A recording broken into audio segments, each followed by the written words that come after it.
So Springfield gets out of a bases-loaded jam in the bottom of the second on a ground ball. And they're back up here, or excuse me, in the top of the second. So now they're up to bat here in the bottom of the second. The foul ball there by Brandon Thompson here in the 9-hole for the Bulldogs.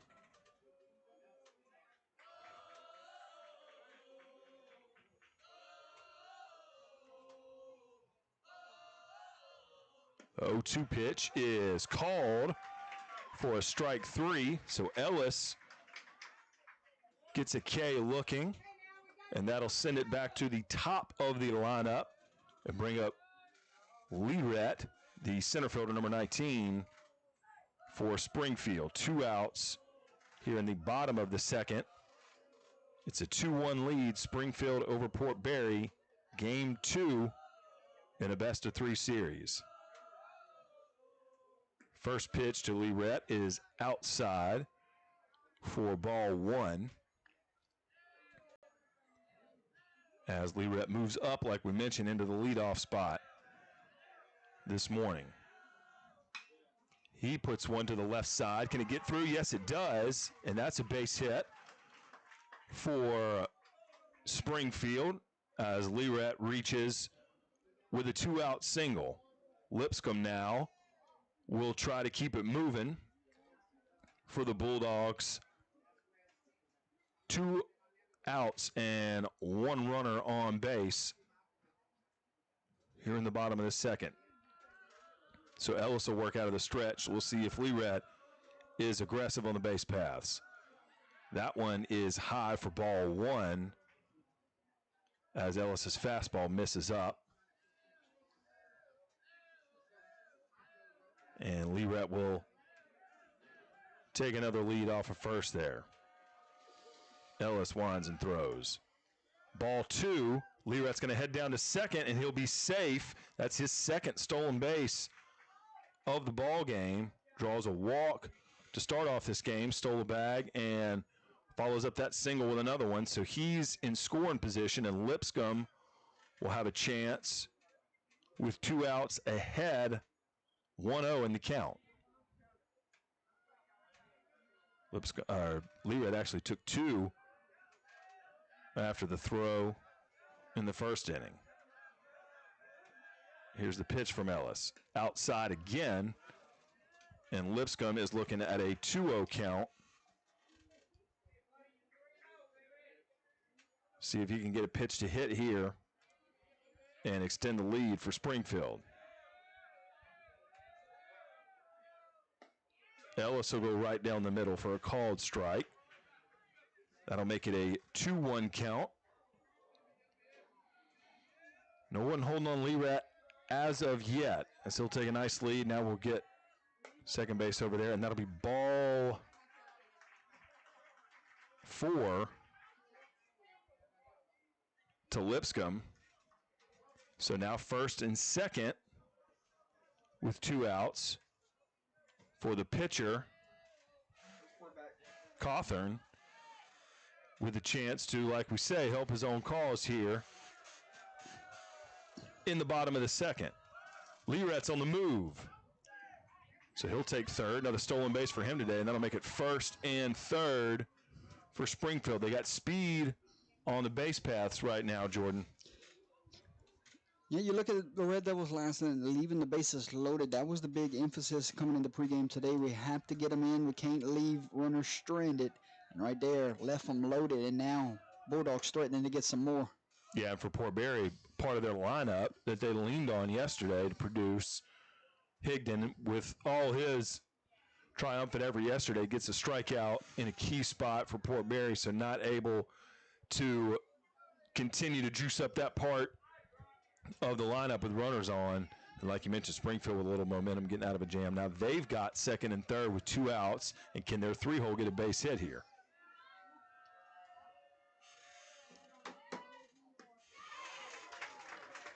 Two outs here, runners at third and second. With an opportunity here for Ellis to get his team in the dugout and with no damage.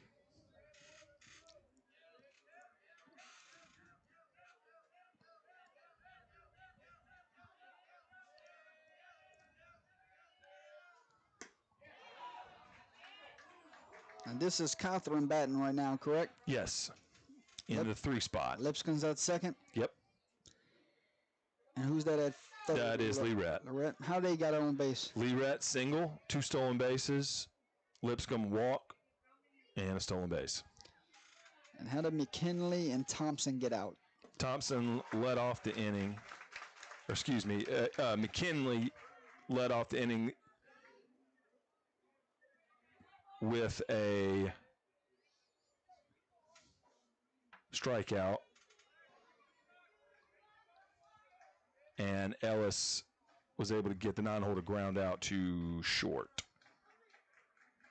Got to update their scorecard upstairs as we got a 3-2 count here. Called strike 3, and Ellis leaves them stranded as we will head to the third. So no runs on 1 hit, no errors, and 2 runners left on base. Due up for the Red Devils, 3, 4, 5 in order. Tyler's Metrozone's Sebastian Stu, Colton Bertrand. Apologies for the signal issues, ladies and gentlemen. We'll be back. It's the top of the third inning we go. Howard Pool Company. Howard Pool Company, taking pride in every pool since 1973. Locally owned and operated, serving all of South Central Louisiana, specializing in new construction, genuine and vinyl liner swimming pools. Give Mr. Kyle Vidrine a call today at 337-942-7222.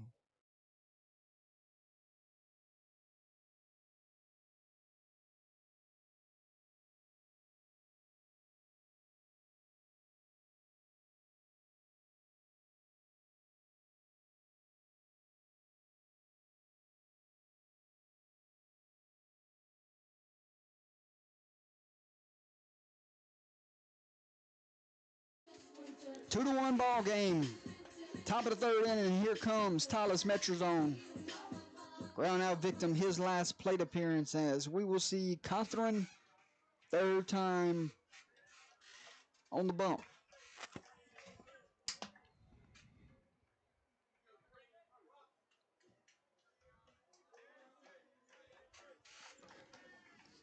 That one is way upstairs to start this at bat. Yeah.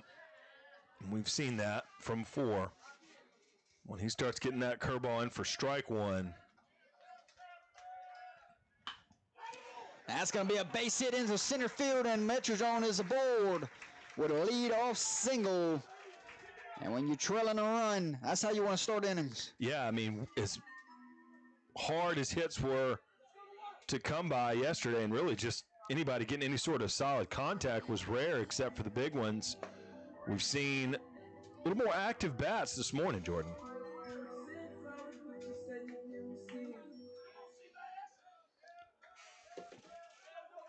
Sebastian Stoop, big hit in the top of the first inning. He had that 2-out triple. He bats here with no outs. Yeah, runner aboard, and he shows bunt here. Runners off and moving, and he is safe at second base. Red Devils getting active on the base paths. And I believe that was ball 1 at the plate.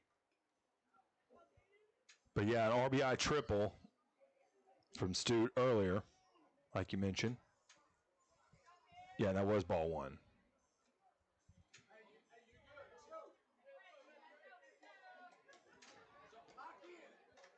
You got the center fielder sitting in the right center gap right here. They're leaving a huge gap in the left center. As the breaking ball finds the dirt, and it's a 2-0 count. Should see a pitch to hit, but again, we have seen number 4 come back with that fastball and win.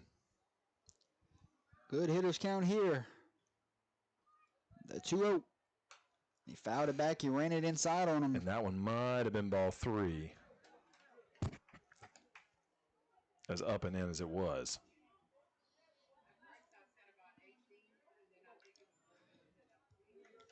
Metrozone waits at second with no outs.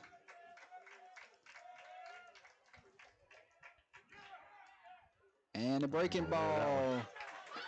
Gets away from him, and Stute is aboard for his second time. This time via hit by pitch. So ball 4 either way. But now we've got a full house. And is this the 4-hole coming up? No, this is going to be the 5-hole. The 5. Bertrand, the catcher. Catcher, so he's got a really big spot here. Bases loaded, no outs. Well, this is first and second. First and second, yeah, you're right. Sorry. First and second right here. Right here, if you're Coach Mishra, you could tell him, Bertrand, do me a job. Do me a job, get a bunt down, and get me 2 runners into scoring position. As first base is on the grass. And a quick check back at second base, not in time.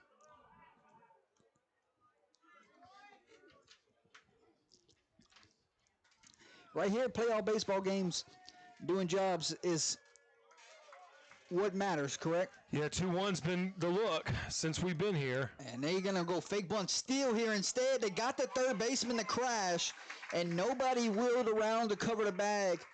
And now it looked like you thought you were going to get a bunt down, and now you did it the old-fashioned way. You take what the defense gives you, and now the swing is on 100% here. Yeah, ball 1 as well. So you got to go back to that, Marshall, real quick after this pitch as he fouled it back. Mistrick saw something there. He saw the shortstop holding on the guy at second base.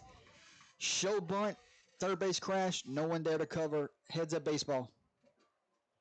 Literally stealing, yeah. That's a good call. 1-1, runners at third and second, no outs here. And breaking ball just missed the inside corner. Infield in. Yeah, they're trying to cut down the run here. Big spot for Bertrand. Can he poke a hole somewhere? Touch some grass out there. And ground ball to the second baseman. Play at the plate. Safe, and it gets past the catcher. Here comes Stute. And Stute's going to get safe himself.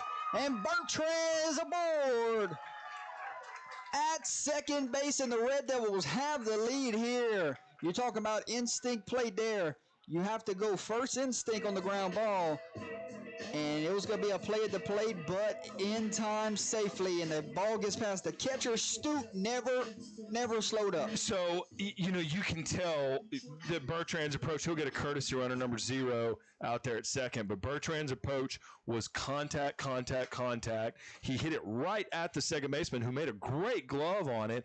However, whether or not the throw what gets, you know, is actually caught and kept there safe at home regardless. So it's basically a swinging bunt because of the speed that you had coming around third. So a fantastic job by Bertrand to do whatever it took to, like you said, touch grass and speed on the base pass. That's the name of the game in two-way ball. And an errant throw gets you an extra run out of it. But the umpires met just now to see if there was any type of interference or anything at home, and he says we play on, safe at home. It looked like it, just like a hockey puck just got under Richard there at home. So, you know, kind of a pass ball situation. But if you're Port Barre, that's just a really nice job of your 5-hole, putting the ball in play with runners on, doing a job. Here comes Ben Smith. Walked his last plate appearance. Now the Red Devils have the lead. Heavy shift in the outfield. 3-2, your new score here at the top of the third inning. That one's downstairs. Another 1-0 count.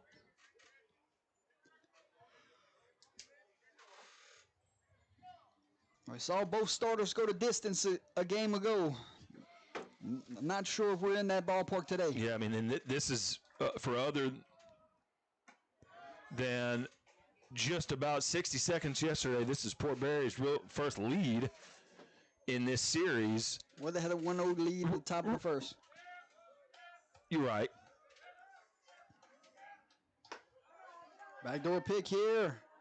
And the shortstop doesn't let it get to the outfield. But can they make it easy on themselves? Won't be easy with just a one-run lead.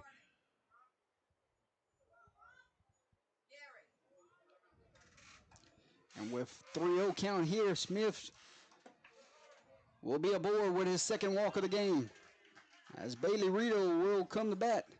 With no outs here. We may get a mound visit from Coach Salim.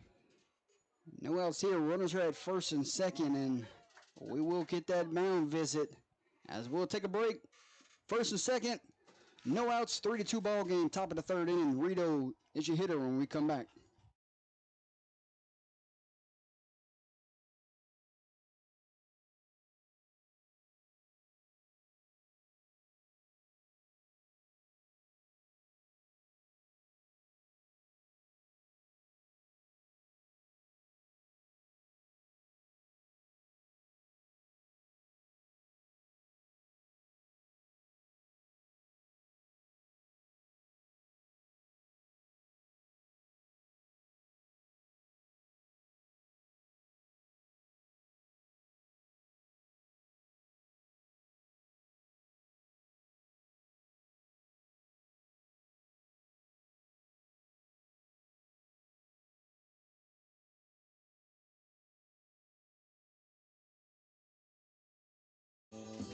Now this is over. And we got us a 3-2 ball game. Top of the third inning, Bailey Rito will be your hitter here.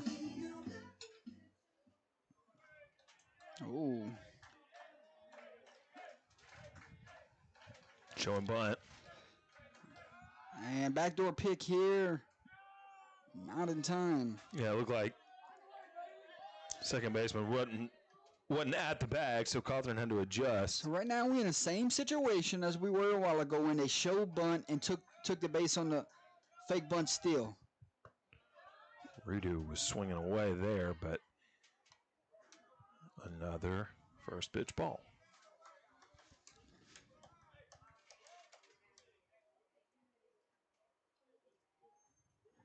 Rito's going to echo something to his dugout from the home plate umpire.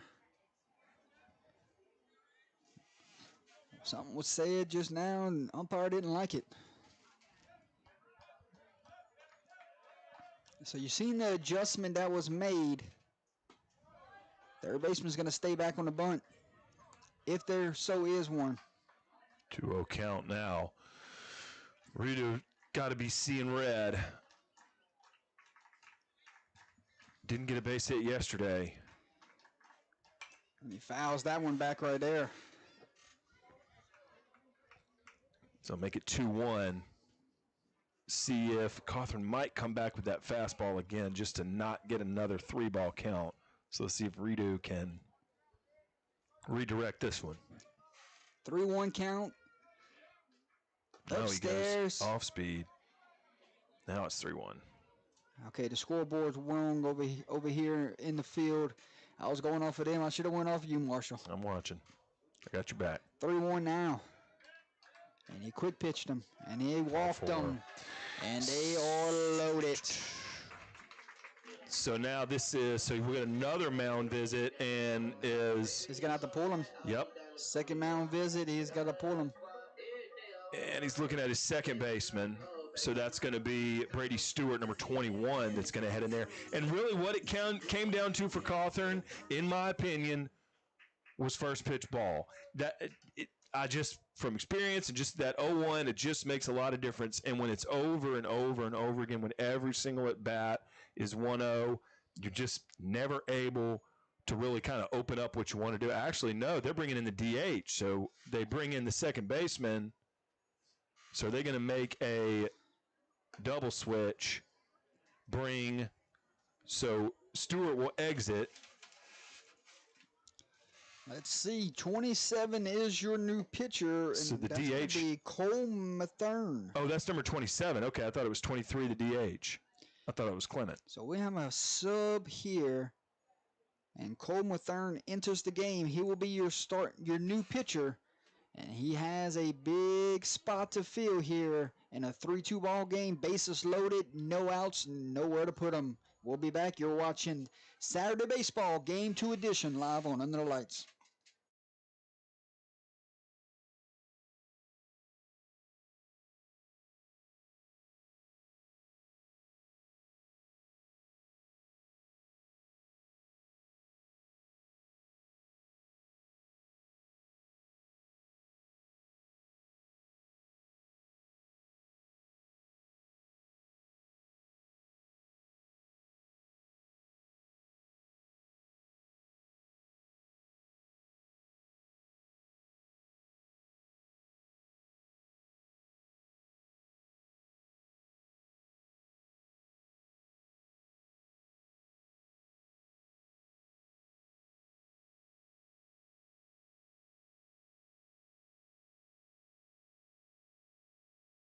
Welcome back, ladies and gentlemen. New pitcher into the game. Infield is in on the grass, trying to cut down the run at the plate.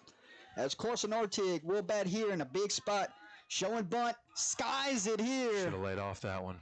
And got to pull the bat back. The catch is made. Yep. For out number 1, trying to go a little squeeze, safety squeeze there, and he popped it up. I like the call. You got to pull the bat back and wait for another one to bunt. Yeah, hit a strike, right? Bunt a strike. Meanwhile, for Springfield, the pitcher who started this game, Cawthorn, will move to shortstop. They'll move the shortstop over to second. They'll bring the relief pitcher in off the bench, and the DH will hit in that spot. Kobe Johnson had an infield single his last plate appearance. Now he bats with the bases loaded. Springfield's going to bring the corners in, and they're going to keep the middle infield back for the double play ball. So Stewart, the second baseman, in the dugout for now. He can re-enter. And the DH, number 23, Claymont, will keep hitting in the same spot, but he'll hit from a third, the pitcher. That ball just fell out the sky just now. And we did see him warming up in the bullpen pregame, so he was part of the plan one way or the other. 1-1, 1 out. Johnson swings past that one. And the count runs 1-2. Got me curious to see if he was going to be the Game 3 starter. But you know you can't get to Game 3 if you don't win Game 2. He was warming up pregame, so you might have thought that he was part of the plan anyway. You know those situations where I can't save somebody if I don't get there. So they might have said, okay, you're going in earlier than expected. And there's no hesitation there. You'll figure out Game 3 when you get there. 2-2, 1 out, bases loaded. To the non-hole hitting Johnson.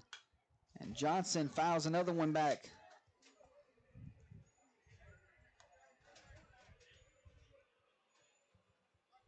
Meanwhile, for Port Barre. And, we heard from Coach Mister yesterday counting the runners that they left on base. So it's the second time they've loaded the bases. Right. In as many innings. And we got a full count here in Mathern's first batter that he's faced. But, yeah, we heard from the Red Devil skipper yesterday just kind of lamenting the runners they left on base. Can they turn the tide on that today? Strike three on the inside corner. And a big pitch there from Cole Mathern. Coming off the bench, getting 2 quick outs. And now he will get to battle Ross Higdon for his third plate appearance here.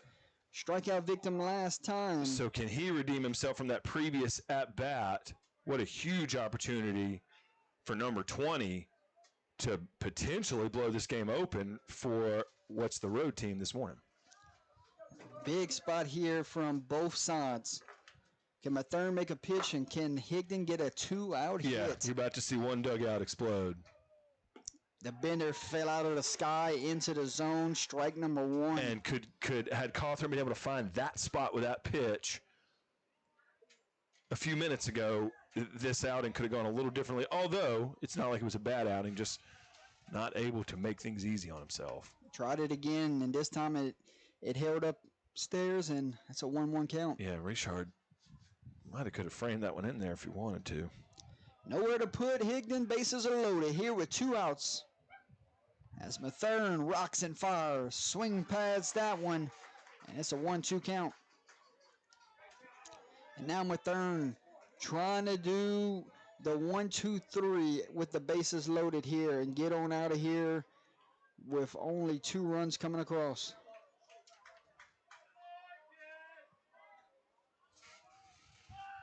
The 1-2.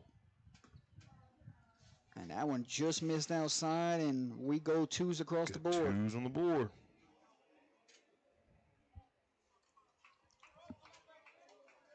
If we go to the next hitter, it will be Seth Smith waiting on deck. But right now, we got a 2-2 count with 2 outs. And it's swung on a miss, and Mathern gets out of the jam. He gets a bunt to get pumped up. He gets a strikeout, and then he gets another strikeout. What a job there from the relief pitcher coming off the bench. Yeah, and Red Devils able to get 2 runs, 2 hits on an error there, and 3 runners left on base. So Higdon with 2 straight strikeouts in that leadoff spot, going to have another shot or 2 in this game. He's going to have to find a way to do his part as they'll trot Ellis out there, and then we'll see kind of what Mathern is able to do in this long relief situation. Springfield's going to lead off with Joe Ray, so Bulldogs are going to try to get that run back and then some. Joe Ray fly ball to left field. His first plate appearance sent one over center field wall a day ago, so we'll see him up first for the Bulldogs when we come back.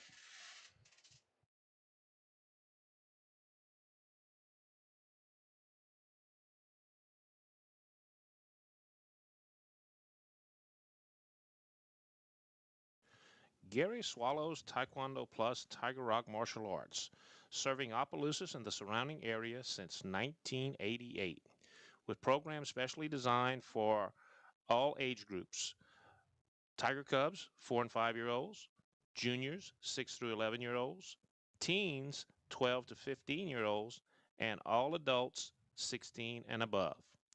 Give us a call at 337-948-3433 so you can set up your first free trial class, meet all of our certified instructors, and take the first step towards joining.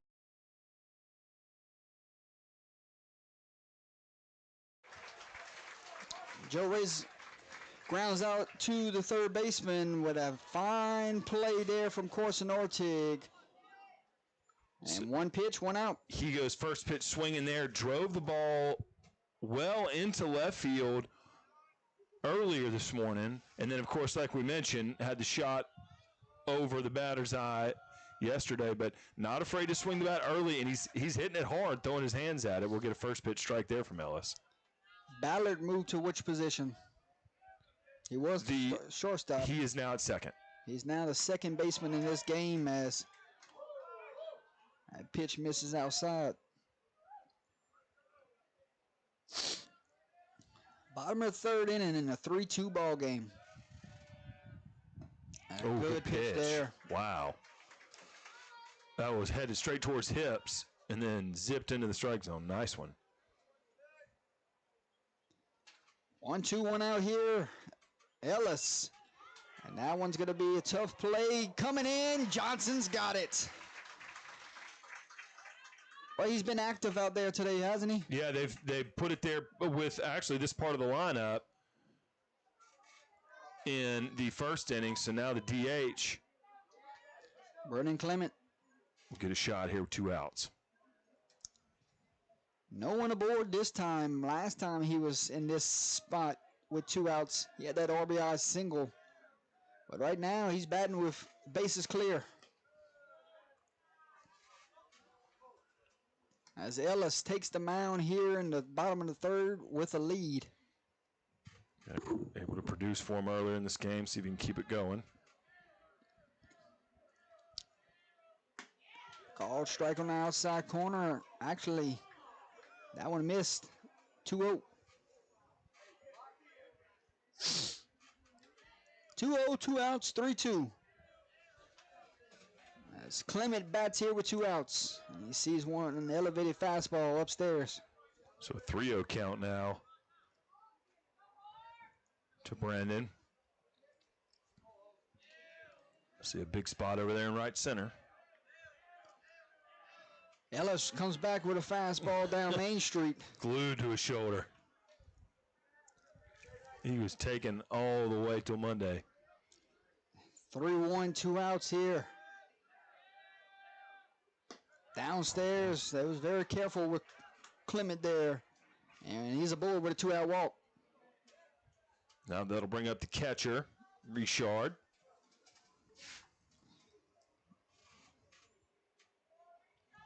Sometimes you're careful right there with the big DH because you know he could tie with 1 swing. Yeah, especially when you fall down or behind 3-0. Bryson Reshore, ground out victim, his last plate appearance. He's going to see a strike on the outside corner to start this at bat. Yeah, had 2 strikeouts yesterday against Redo.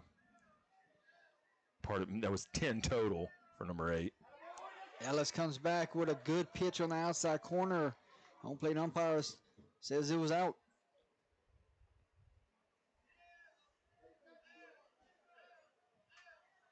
1-1, 2 outs. We mentioned Clement got that stolen base yesterday. Not a terribly aggressive lead over there right now, but he's swiped a bag and his dugout loved it. 2-1, 2 outs, bottom of the third. Ground ball. Archie's going to have to charge it. Gloves it. Fires off the bag there. Smith saved that one from going into the outfield. And the inning will extend. First and second. You get down toward the bottom of the order here. Third baseman coming up for Springfield. Brennan McKinley will bat here. He did not bat yesterday. And he goes to throwback style look here. No gloves. You got to love it, right? I do like that. Jorge Posada, Moises Alou, 0 for 1 with a strikeout. See if he can drive a run in here. 2 outs, a couple ducks on the pond. And he'll take ball 1. 1-0 has been the count pretty much for both sides all morning long as we're into the afternoon now.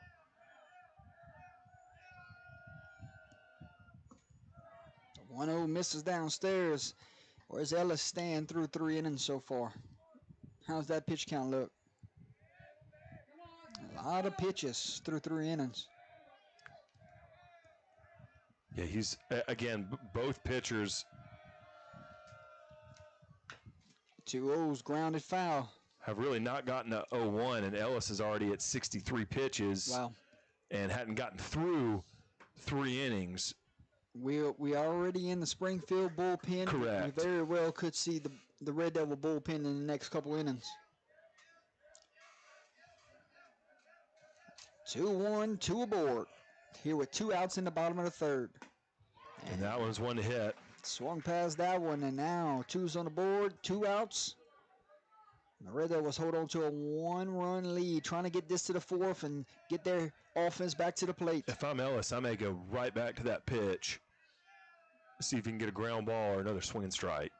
The 2-2 outside, and A is full. Same pitch, different spot. And again, I think you come right back with the fastball. Show me that McKinney can make you pay. So the runners will be in motion here. Hold your spot defense. Here's the full count pitch. And there they go. Came with Call strike 3 on the outside corner. And Ellis burned one past McKinley there, and that will end the threat as 2 runners get left stranded. Yeah, Springfield, you really, really want to try to find a little chink in the armor of Ellis, getting his pitch count up. No runs, no hits, no errors, 2 men left on base. But just a really nice job by Ellis to come back with those just 3 straight fastballs, inside, outside, and then just on the outside corner got the call to end the threat, like you mentioned. Mathern will be back out to pitch here in the 4th as he will get 2, 3, 4 in order. Seth Smith, Tyler Metro Jones, Sebastian Stoop. When we come back, game 2, round 1 baseball, live on Under the Lights.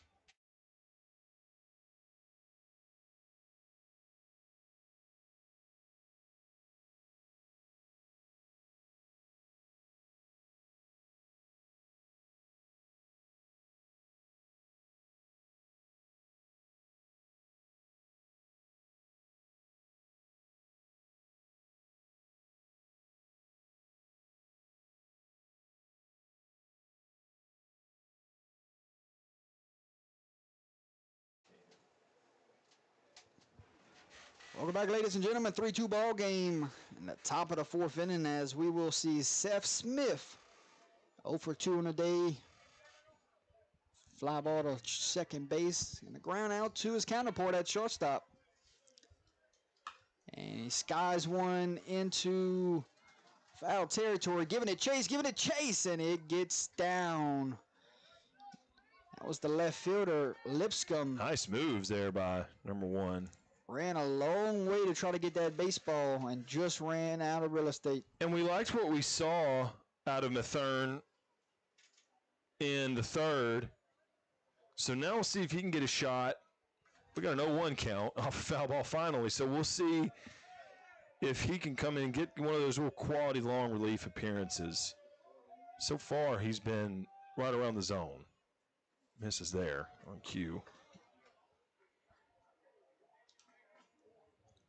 But really, kind of a similar delivery from Joe Ray yesterday. He's a couple inches taller, but similar arm motion.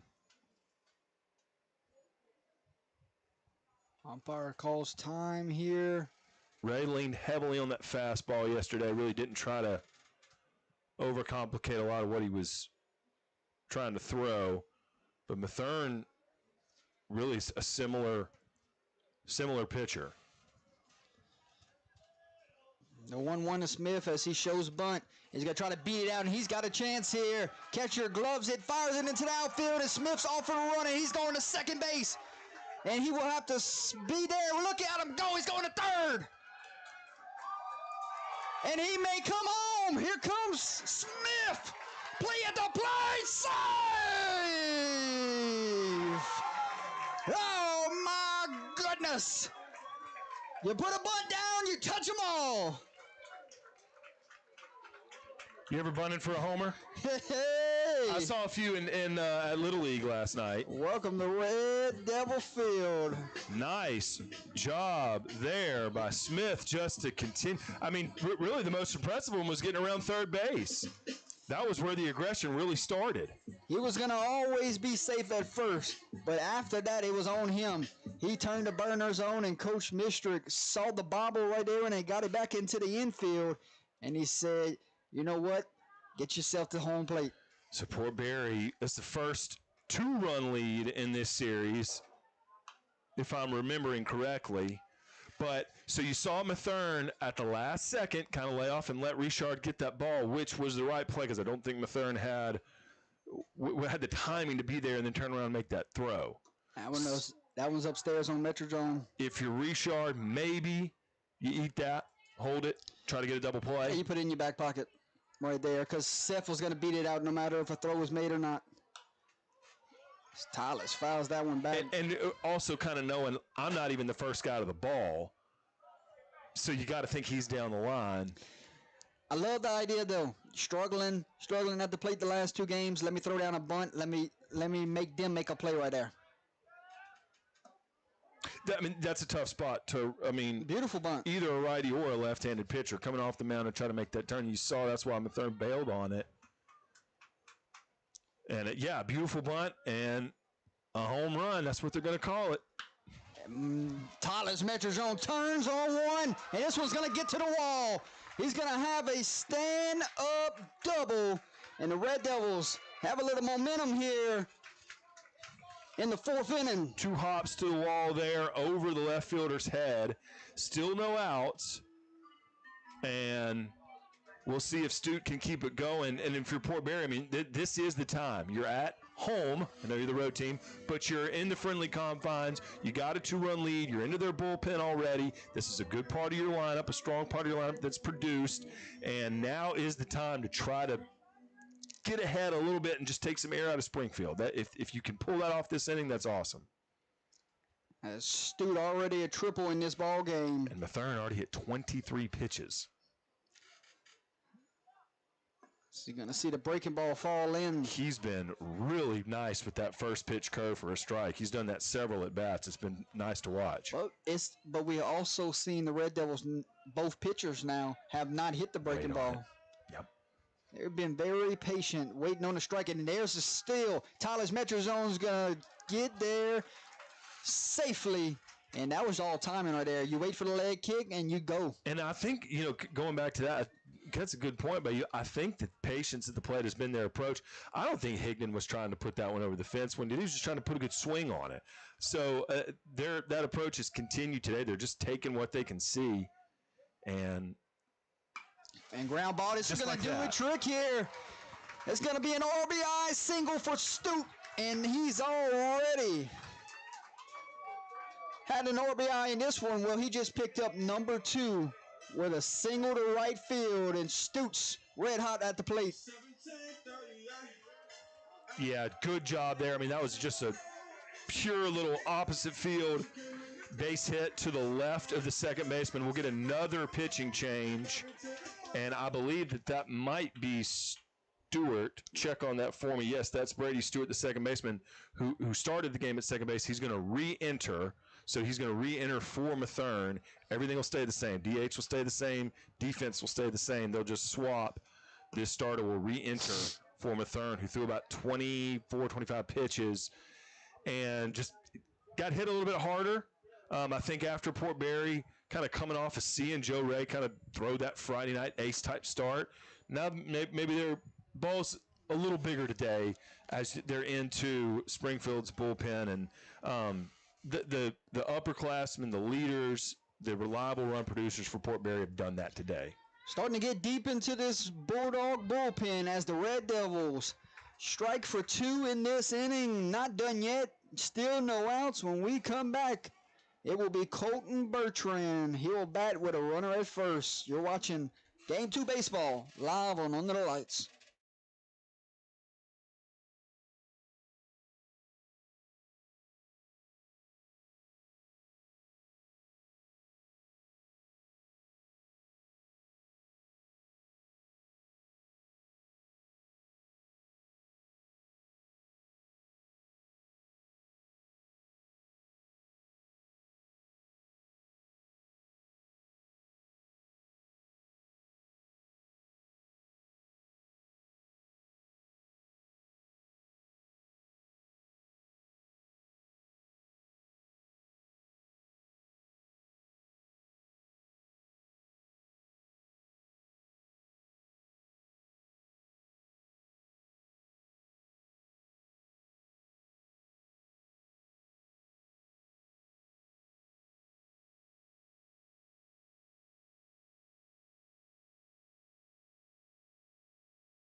Welcome back, ladies and gentlemen. Number 21 into the game, Brady Stewart, and he will face the Red Devil catcher.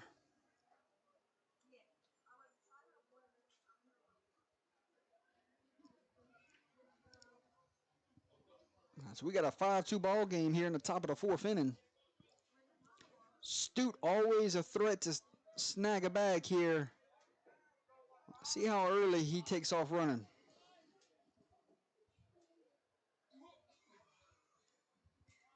A healthy lead over there at first. And that one's upstairs.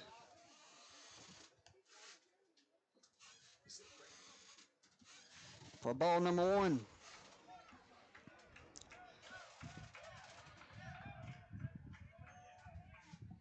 And Bertrand just got a piece of that one. 5-2 your score here, top of the 4th. Already our 3rd pitcher of the game for the Bulldogs. We loved the job that Bertrand did in his previous appearance, putting that ball in play. Got another shot here with a runner on. And he sends one into left field, giving it chase. His Lipscomb, ball's down. And Stute had to make sure that ball was not caught, and he's going to put the brakes on at second base. And Bertrand is starting to heat up here at the plate. No, they wish they could have sent Stute. He'll get a courtesy runner, Will Bertrand. Right there, you see the back turn of a defender. You start to give, and as soon as you see it down, you roll. Well, if I see that arm fully extended, you got a 3-run lead, that's fine. First and second, no outs, no big deal. You want to make sure that ball is not caught. Hindsight's 20/20. As Ben Smith will bat here with no outs. Lefty shift. 2 runners aboard, 5-2 ball game, top of the 4th. And Smith's going to just roll about one to say into right that. field. Stute is coming home. It will be a play at the plate, cut off by the first baseman, and Ben Smith delivers with an RBI single to right field. So I didn't get a chance to say it before the pitch. Joe Ray, the first baseman, was in holding the runner in tight toward the first base line. There was a big hole between second and first, and that is exactly where Smith put that ball. In your interview yesterday, when you were interviewing the player of the games, Rito and Higdon made a comment. He said, we're going to hit tomorrow.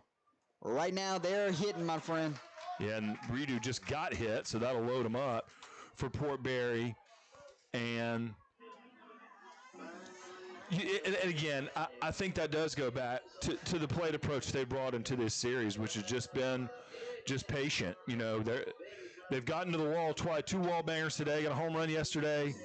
We'll get another mound visit for Springfield as they've got to find a way to get out of this inning. They still don't have an out yet. They need a double play. They need a pop-up. They need something to get back in the dugout and give their hitters a chance to get a run or two back. They've still got time, but they've got to get out of this inning. And with Rito just getting aboard with the hit by pitch, we're going to see Carson Artig now. And if you're Coach Mistrick right now, you know you're one big swing away from blowing this game wide open. And that's what you're preaching to your 8-9 spot right here. You ain't got to do too much. You just base hit scores 2 here. You don't have to do much of anything. I'll take any sac fly. I would take really just any hard hit ball, because we have seen Springfield commit a few errors in this ball game. So if you can kind of get them moving a little bit, you never know what can happen. So, when you say not try to do too much, there's not much you need to do at all. You just need to try to get some of these base runners on the move and see what you can do, especially with this 4-run lead. Infield's going to be on the grass. Going to try to cut down the run at the plate. So Artig will bat in the 8-hole spot in the big spot here. Could break this game wide open with 1 ball in the gap. Springfield, you're trying to cut down the run here. And he runs it inside, and it's a 2-0 count here. So, yeah, and that's got to be the challenge for Springfield, is I got to find somebody in the blue and white that can get in the strike zone consistently for the next, really, 3 full innings. Now one is popped up to the second baseman. And that's what you need. Infield fly, and the batter's going to be out, and that is a big pitch from your relief pitcher, Brady Stewart. And now with 1 out here, your middle infield is going to move back. Yeah, that's how you get out of those no-out jams, infield fly, something like that, where nobody goes anywhere. And I believe you may have your leadoff hitter on deck, if I'm remembering correctly. That's it. Kobe Johnson will bat here. Higdon waits on deck. And Johnson sees a first pitch ball now outside. Johnson's day so far, 1 for 2 with an infield single. And Johnson there's a lot he can do here. Little spot in right center. Swings past that elevated fastball. That might have been a place to. You're taught in this situation to hit behind the runners here. Let's see if Johnson can get a big 1-out hit. And there it is. He does hit behind the runner. Right field's Camp makes the play. He's going to go. And tagging here, he's going to be in safely. As the pinch runner, Willis, comes in, and we have us a 7-2 ball game. Job well done if you're Johnson, right? Perfect 9-hole execution. We taught, you and I both mentioned that part of the field is where you need to put the ball. Didn't put it very deep, but deep enough. And so you're back at the top where Higdon is going to definitely want to get back on base after figuring things out early on in this game. But he has got some runners on with 2 outs, first and third. Good spot for him to add another RBI to his weekend. Runners off and moving, and he's going to be up safely. And now he's got a couple ducks on the pine, third and second. Base hit scores 2. That's Redo that gets down there, and Higdon takes ball 1. If you're Springfield, you want to cut it off right here. You cannot let it ball over anymore. You have to keep it a 5-run game and keep it in striking distance. Especially with 2, 3, 4 coming up. Yeah, if Higdon gets on, you may just kind of reset the cycle. So this is a good time to, like you said, cut it off.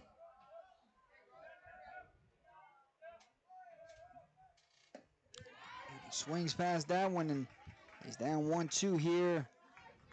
And with 2 outs here, steps out, collects himself, and number 21, Brady Stewart's 1 pitch away from ending the damage that's already been done in this inning. I think Higdon may have seen all 3 pitchers. And called strike 3 on the outside corner. And that will end things here, but not before the Red Devils strike 4 more here in the 4th. So, yeah, Higdon, I think he's one of the only ones. I think he has seen all 3 pitchers. So defense will pick him up. But if you're Port Barre, really nice job with that inning, getting 2 runs on. And 2 runners left stranded. Yeah, two runners left stranded, but 4 runs on 2 hits and a couple errors for Springfield that allowed that inning to get started. So Ellis will come back out with a 5-run cushion, and he can kind of work with some comfort now, but he's got to keep doing what he's been doing. 7-2 ball game, 9-1-2 due up for Springfield. They got to go try to cut it in half here and just chip away moving forward as the Red Devils get a big lead on some big-time swings. And we will go to the bottom of the 4th inning. 7-2. Don't you go anywhere. Playoff baseball. Winner of this series heads to South Beauregard in round number 2.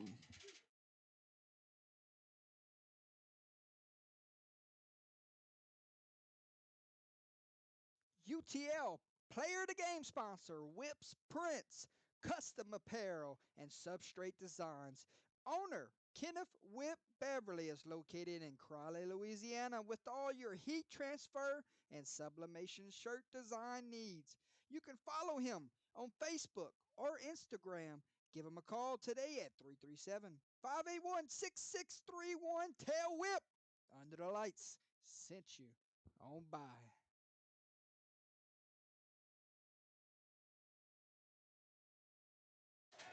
Welcome back as Ellis rocks and fires. And it misses upstairs. If you're Springfield, it's all about getting base runners on at this point. Yeah, and if you're Port Barre, you are at 70 pitches for Ellis. So as long as he's in control, you know, and especially with this lead, you may can keep him up there. And you know, he's got a couple innings worth of pitch count to work with. So you're really in a good spot if you're Port Barre right at this moment. Now that could change quickly, but with this lead that starter in there, let your defense keep doing what they're doing, and try to maintain this lead. As Thompson fouls past that one, and he sees a 2-1 count. Caught the outside corner, and we've seen that corner get caught all day. Ellis runs it to 2-2 here.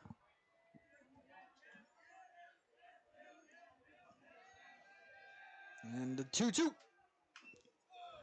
Fouled back here.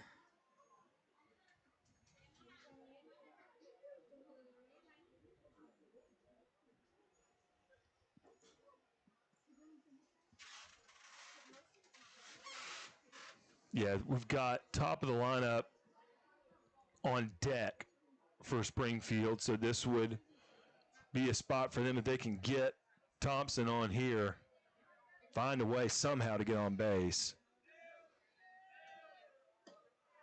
They've got to match the inning that they just experienced in some way. Leadoff walk would be huge here. Got to get, you get 2 runs back here, that's fine, but see if you can get something. And that'll do it. 9-hole comes through with a lead-off single, and when you're trailing runs, that's how you start innings. You're 100% right. This is exactly how it has to happen. You can't rely on those solo home runs like we saw yesterday.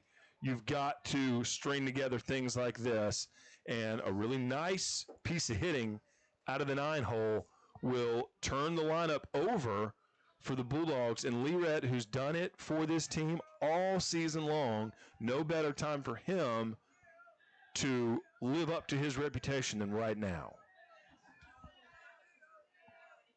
And he sends one back up the middle, back-to-back base hits for the Bulldogs. And do you see a mound visit from Coach Mister here in this inning? Ellis is fine.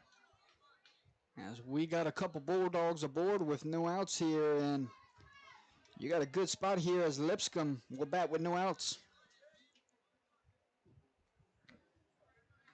So Springfield getting it done with singles so far in this inning.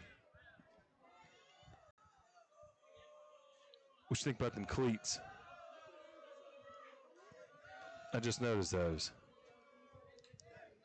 My man's a gamer. Feel good, play good, right? Yep. That Lipscomb is quite a pair. Lipscomb showing bunt here. Coach, we talked about chipping away, right? Well, you move a couple runners in scoring position, let your big 3-hole deliver you a hit. And he does get the bunt down. Going to be a tough play for Ellis. He's Ellis fires it into And now right Springfield. field. And one run will score. Here comes the second run. And they will have no outs. Runner at third off of an error off the bunt. We saw Springfield throw one into right field on the bunt. Now we just seen Red Devils throw one into right field on the bunt. A little taste of your own medicine Well, here. so we saw Springfield learn a lesson, and we saw Port Barry's defense not take that same lesson that they saw, was you might need to hold on to that ball.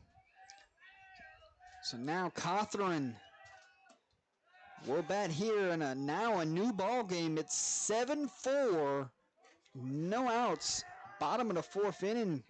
We talked about chipping away. Well, it's a good start. Mm-hmm. Yeah, a couple singles and a bunt error. 2 easy runs, and guess how many outs?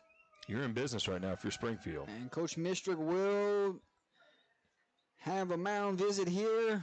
See if that's the end of the rope for Ellis or if it's just going to be a conversation. Well, if it's not, he's got to settle down. Nothing happened is on him, and nothing happened is that bad.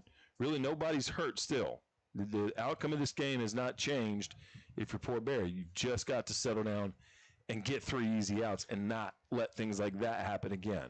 Springfield, it's the instance of just keep getting guys on base, but you can't leave anybody stranded right here at third with no outs. Yeah, and judging, you see who there's sitting there on deck. Not a bad time for Red Devil skipper to get out there and settle his pitcher down so that he can settle in and take care of these 3-4 hitters.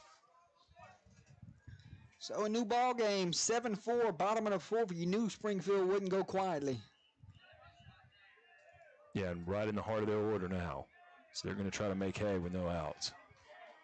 Runner on third. Ellis has a 2-0 count here. And he sends one into left field. Yeah, Johnson might bring one in. camped.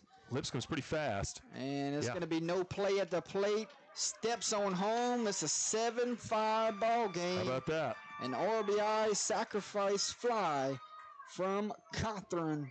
And just like that, it's a 2-run ball game. Nice job by Springfield. I mean, it's just absolutely what you had to do. 9-hole, get on base to start the inning, and textbook offense from here on out. Little wild play there on the bunt, but Joe Ray's got a chance to keep it going.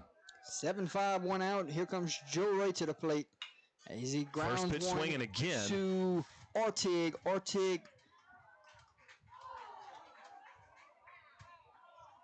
Ortig fires it over to first base, and Ben Smith applies the tag, and Ray's shaking up there after the play. Our prayers are with Joe Ray at this time. I can't see it because of the wall here, but Yeah, he's still on the ground being attended to by the staff here, just trying to dodge the tag, really nowhere to go. an athletic trainer is on the field. So, ladies and gentlemen, we'll step away. If we have an update, we'll give it to you. We'll be back.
All right, ladies and gentlemen, Joe Ray just got help to his feet. And he's going to be assisted to the dugout. Our prayers are with him for a speedy recovery, but Marshall, his day may be through. He's on his feet, but I don't see him playing again today. I mean, he looks like that leg is out. Trying to dodge the tag at first base. They've got him over there, but yeah, it's, obviously thinking about it. He's a senior this year. Had a great game yesterday. So if we get any updates, we'll pass it along to you. But right now, with 2 outs here in the bottom of the fourth, nobody aboard. As our thoughts and prayers are with Joe Ray moving forward. And here comes Logan Ballard. Ball one. It was a long delay there for Ellis between pitches there, so he just spiked one. Meanwhile, Springfield in the middle of a good inning. So they've got to pick up their senior and play for him. That one misses outside, runs at 2-0. It's a good pitch there by Ellis. But yeah, if you're Springfield, got to keep going. Got your cleanup hitter up. The 2-0 does find a home. Called strike on the outside your 5 corner. hole, excuse me. Logan Ballard, 0 for 1 on the day with a walk. Fouled that one back, and now Ellis. Got a 2-strike count. Got 2s on the board. An opportunity to limit the damage here. Already 3 runs have come across. Can take the lead into the 5th.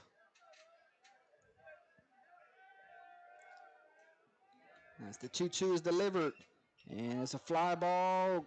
Smith giving chase. Got it for out number 3, but not before Springfield comes roaring back. Yeah, 3 runs on 2 hits, some errors. They're on the bunt, and nobody left on base. So Springfield with a big inning. They're down their first baseman, so we'll get a substitution in there. So I think what we'll do is, let's see who goes. So we've got Thompson into the game now. He'll move to first. He'll stay hitting in the 9 hole. McKinney stays at third. Cawthorn stays at short. That's Stewart on the mound right now. Ballard's at second. And Ballard on second. And then, okay, so Stewart just re-enters. And Lipscomb's in left. Lorette is in center. So we got us a new first baseman. And we got number 14 for Springfield is in right field. And who's at first? Thompson, number 7. And Brandon Thompson moves from right field to first base. Okay, and number 14, Brady Pierce, enters the game. He's in right field. All right. So he enters for Ray. There's your defensive substitutions.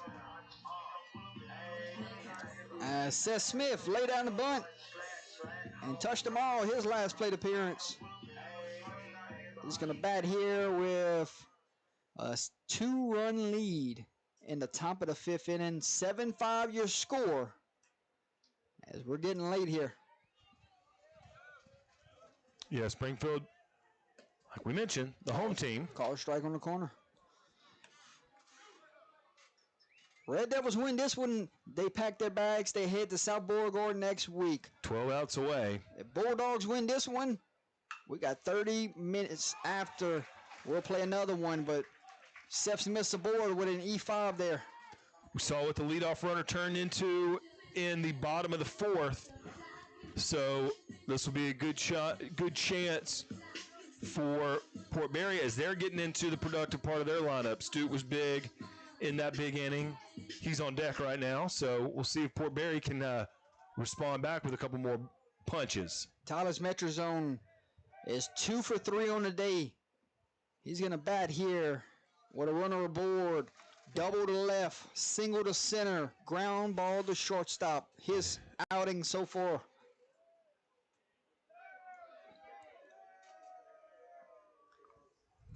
Oh, and he just turned on one, getting down the line. Lipscomb's trying to cut it off, and he just did. He just saved that ball from getting to the wall, and Tyler's Metrazone has his second double of the game. Really nice job getting down the line. We haven't seen too many base hits go down the line like that. Got some wall bangers in the gaps this series, but nice job getting down the third base line. Second and third, no outs. And is this Stute up to the plate? Sebastian Stute halfway to the cycle. Yeah, so he's been red hot, and he's got a chance to really do some more damage for the Red Devils and kind of get this game back to where it was about a half hour ago. A single to right, a triple to right center, and he's going to get the 0-4 base path. Stute heads to first, and they're loaded. This brings up Bertrand, who has RBI already in this game. Yeah. Did a great job. Yeah, that single to right field, had that fielder's choice RBI earlier in the game, and now he bats with the bases loaded and nowhere to put him.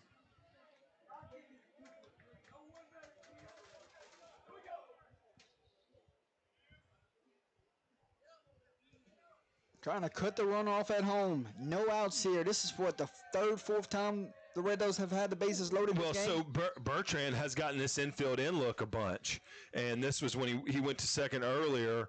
Throw home was not in time and actually got through to the backstop. But Bertrand's seen this infield so far this game already, so he can do the same exact thing that he did. And Smith runs well at third. Exactly.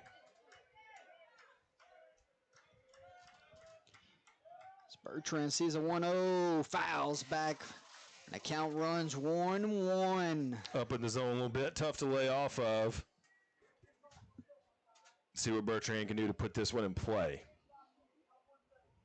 Big spot for both sides. Bulldogs just climbed back in it. Now they're threatening to go down a couple more runs. Red Devils trying to get those runs back they gave up in the fourth. As Bertrand grounds it to short. Short gloves it, fires it in time for out number one. That's what you need right there. Yeah, and that's a good job by Bertrand. That's what you have to do. I got no problem with that. It was a close play. Maybe if that rolls a little slower, maybe there's time for Smith to get down there, but that's okay. Bertrand will get a courtesy runner again. Willis in the run for Bertrand. And if you're Brady Stewart, you need another one like that. You need another ground ball. Springfield's infield is staying in. They're not at double play depth. You look at the second baseman where he's playing right now. If Smith goes straight pull right here, they're leaving that hole wide open. And he did. He turned on one, and one run will score. Here comes the second. It got to the wall. He's going to clear the bases.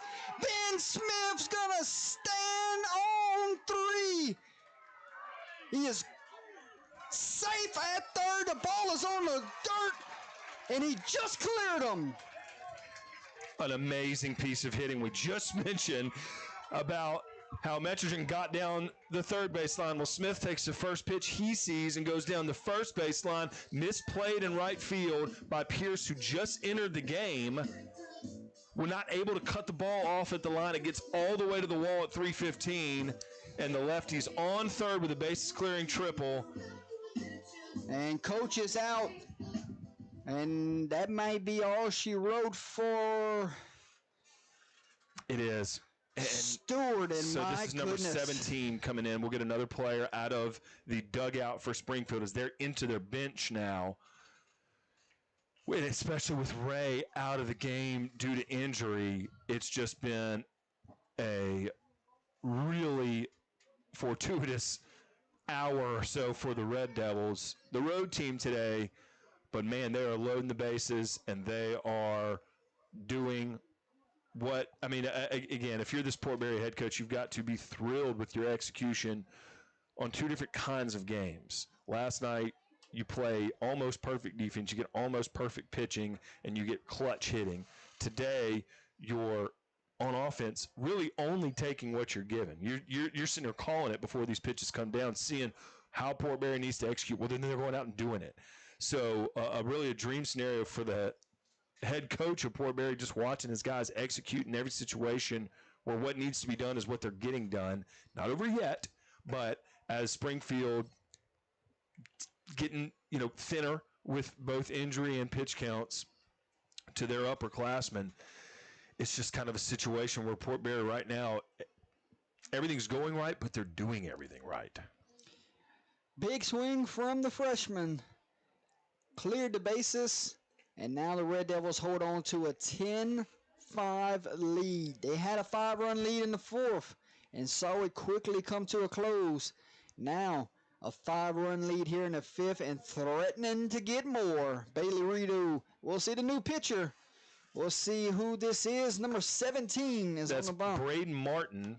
He did not play yesterday and has not played so far today. And I believe that Stewart may be burnt. He exited from second. Now he exited on the mound. So I think Stewart's day is done, if I'm remembering correctly. Infield's going to be in again, Marshall. Try to cut the run down at the plate. Already 5. Yeah, now obviously it's your only chance. Don't have any more force plays with those bases being cleared. But if you redo, I mean, you've kind of got options, but anything you can do to pass a bat here, but the runner on third might work just perfectly. Yep, that's what you're looking for. You're looking to elevate one into the outfield. And he swung past that curveball. Overswung on that one. And maybe I try to test that right fielder again who just came into the game, get him to make a play. 0-2, 1 out. 10-5, your score. 3 runs combined yesterday, 15 today. That was a good pitch. A Perfect good pitch. Sits Rito down and second out. Now your infield can go back and get comfortable. Boy, really like that 2-out pitch from Martin. I mean, that just slid in there and sliced up the inside part. Really nothing Rito could have done with that one if he was taken. Good pitch. This is Artiga. Yeah. Carson Artiga going to bat here. 0 for 3 on the day. Correction. A fly ball to the second baseman, bunt, and a strikeout. As he sees Smith waits 90 feet away at third base.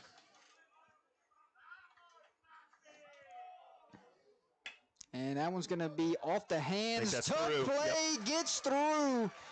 And another run will come across here in this frame. It's now 11-5. A little tweener. I mean, you could just tell right where it was hit. Not the shortstop's fault at all. The ball just bounced right in between where his depth was to where he could have made a play. To me, that's not an error. That's a hit just because of where he was lined up and where that ball went. Those type of plays there, you only got one play on it, and you have to charge it quick, because you cannot let it get to the second bounce. And when runner on third, infield's in, it's just kind of how it goes. It's how things can snowball when runners stay on base and you're behind, and you've just got to be you've got to try to be as aggressive as you can. So for Springfield, it'll be on them to try to get more runs back. But again, Port Barre just execution, putting the ball in the right spots. Springfield's 5th pitcher they've used this weekend. Red Devils are still at the number 2. So keys to success. That's another one. That ball may sneak into the gap, and he will. And Artig's going to go first to third. Here comes the throw. Not in time. Artig goes first to third. And Kobe Johnson swinging it well from the 9-hole position. He had that sac fly earlier. He had that infield single. And now he has a 2-out single to keep this inning going. And a big at-bat coming up for Higdon, who needs to kind of hear the ping of the bat again. Got that big one last night. Has had a quiet day as a hitter today, so he needs to see a pitch to hit here and let him. As it looked like the hit and run was on Yeah, there. so that's fine and there. Here's the play at the plate. Not in time. He's going to go to third. And the Bulldogs throw it away, and now Johnson's going to move up to third, and Coach Chance is keeping the pressure on as he's playing the win today. Yeah, love to see those base runners on the move like that. Make the defense make a perfect throw and a perfect catch. Umpires, I think they might discuss interference here. Down at second, potentially. We've got the run on the board for now. As of now, it's 12-5. But how about Higdon? Look, so been swinging the bat a lot today. Goes up there, gets the swing call. That's the ball out of the zone, but still doing what he was supposed to do. Protect your runner. Putting a bat through the zone, and basically he drives in a run by doing what his coach asked him to do and swinging. I really like that from Higdon.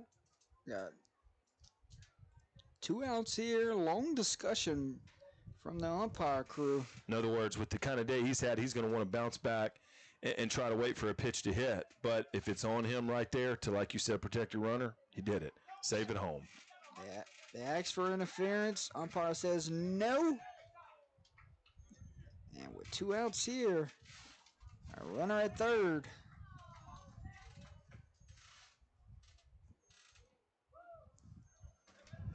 So, yeah, that run stays on the board. Port Barre with another. It's a 5-run inning currently for the road team at home. I think they may be getting a situation outside of the field of play squared away before they start the game again. And I think they got that all settled. Red Devils strike for a big spot here. They lead it 12-5. See what Higdon can do with 2 outs. He's got a chance to drive a run in. He's going to lay down a bunt. How about that? It's going to go foul. Look at that. Again, I mean, he follows up. 2-out bunt. Doing his job. I mean, just I really like that. Not worried about what his day at the plate looks like, worried about what he needs to do for the team in black. Takes a swing on an 0-0 count to protect his runner, lays a bunt down there. And if that one stays fair, that was a beautifully placed. So now he's got an 0-2 count, see what he can do. 0-2, 2 outs here in the top of the 5th. And Lipscomb giving it chase down left field, runs it down and has the final out here in the 5th. As we will go to the 5th and the Red Devils extend their lead a little bit more. 5 runs, 3 hits, some errors on the part of Springfield. 1 runner left on base, but Port Barre back to a nice 7-run lead. They were up 7-2 at one point, so now they've extended their lead. See if Ellis is back out there. He is. So Austin Ellis, and I think he's probably coming up on about 90 pitches, so he may have enough to finish this game if he is efficient. So Ellis is going to see 6, 7, 8 due up. Clement, Richard, McKinley. And we're just a few moments away from the bottom of the 5th.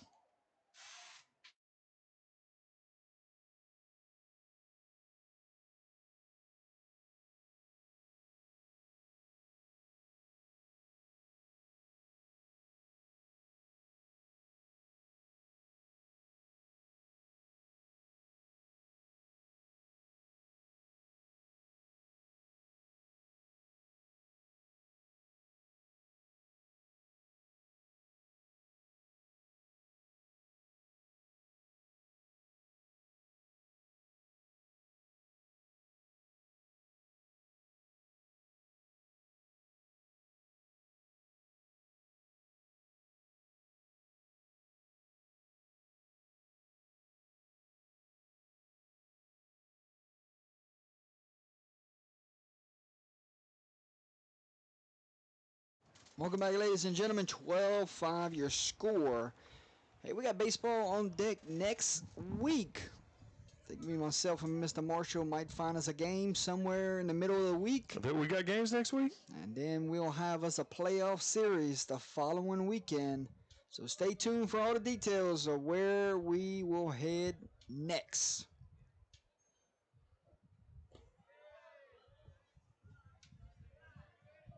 I think I may have overstated Ellis's pitch count. We'll get it updated here in just a second, but I don't think he's quite to 90 yet. I think he's more closer towards 80. Yeah, or 88. Okay, so I had it right the first time. Let's go pitcher batter. viewed this inning for all the fans watching at home. Yeah, Port Barre gotten great efforts out of their starters in this series. It's Clement will bat here. They'll need a little more production out of Ellis, as now he's at 90 pitches. 2-1, foul back.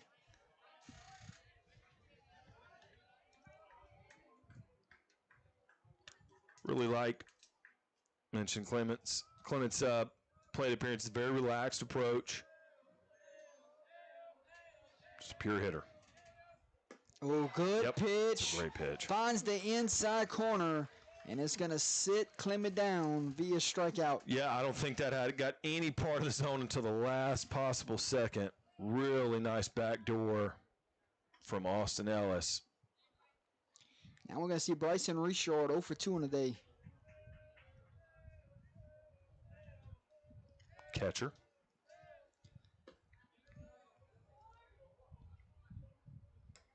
With a 12-5 lead here. And 1 out. Red Devils know they're counting outs at this point.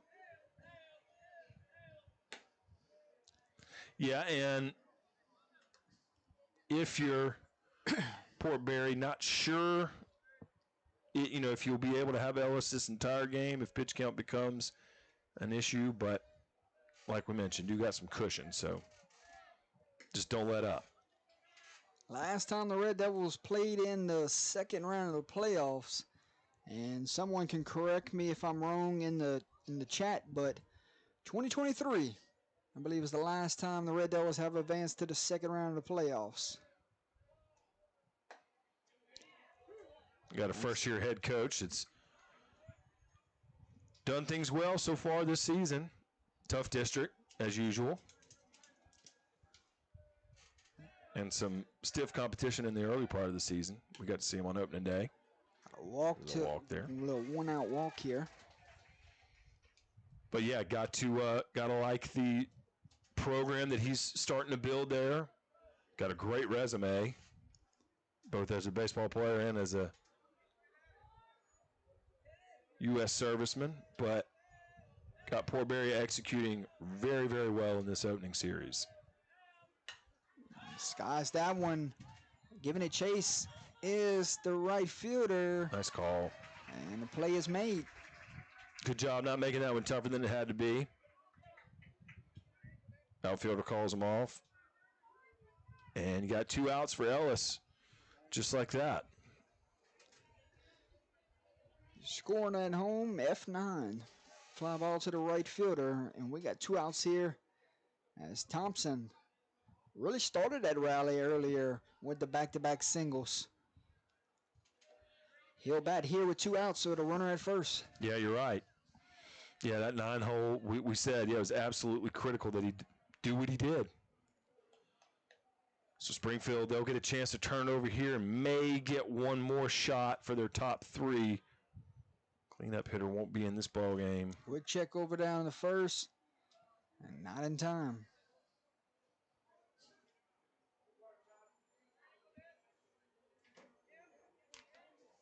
Top of the lineup, waits on deck. And that one is a foul ball. Bertrand didn't see it.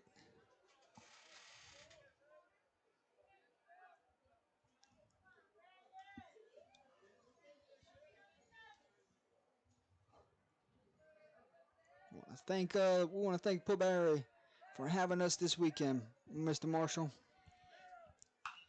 There's a foul ball there. I want to thank Port Barre for having us for their first round series. Yeah, brought a great crowd out last night, again today, and it's always good to come back home and your first time here, so I'm sure it won't be our last. Field will get some rain tonight, I believe.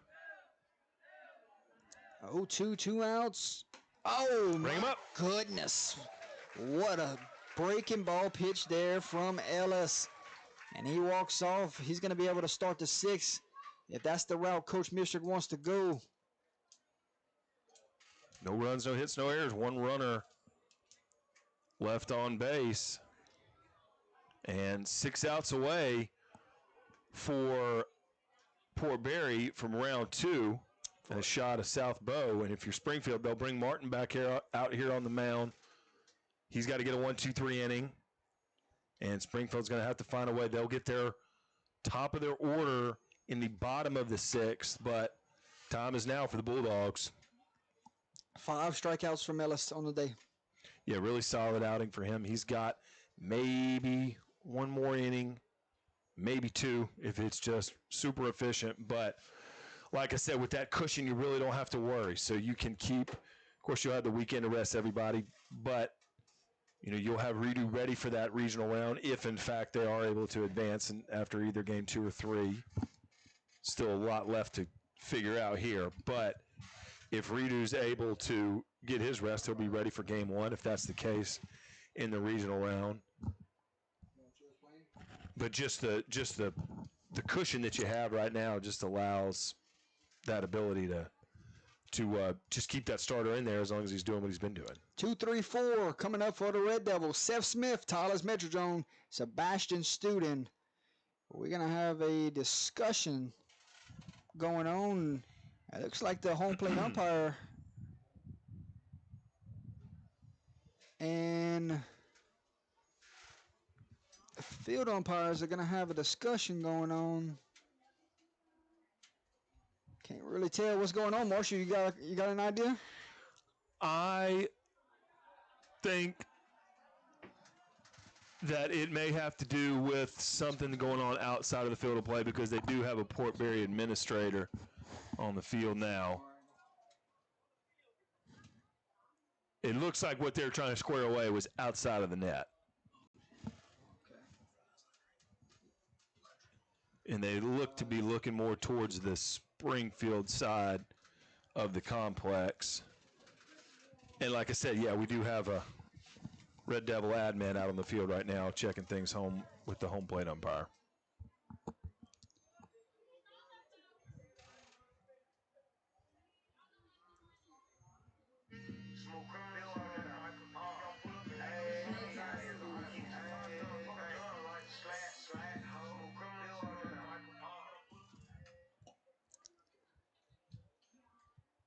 So now we'll get this inning started.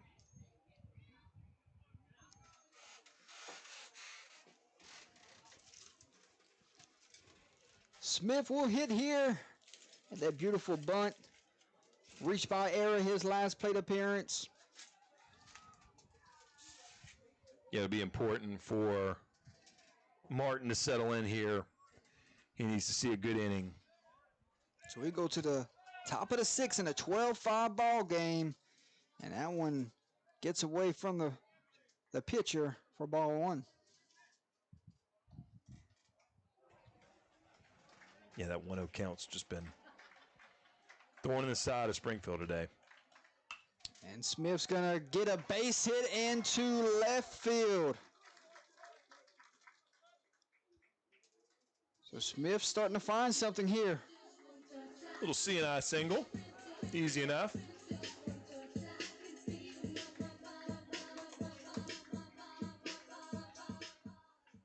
And can Port Barre, I mean, are they gonna have another inning where they score runs? Thank you, my friend.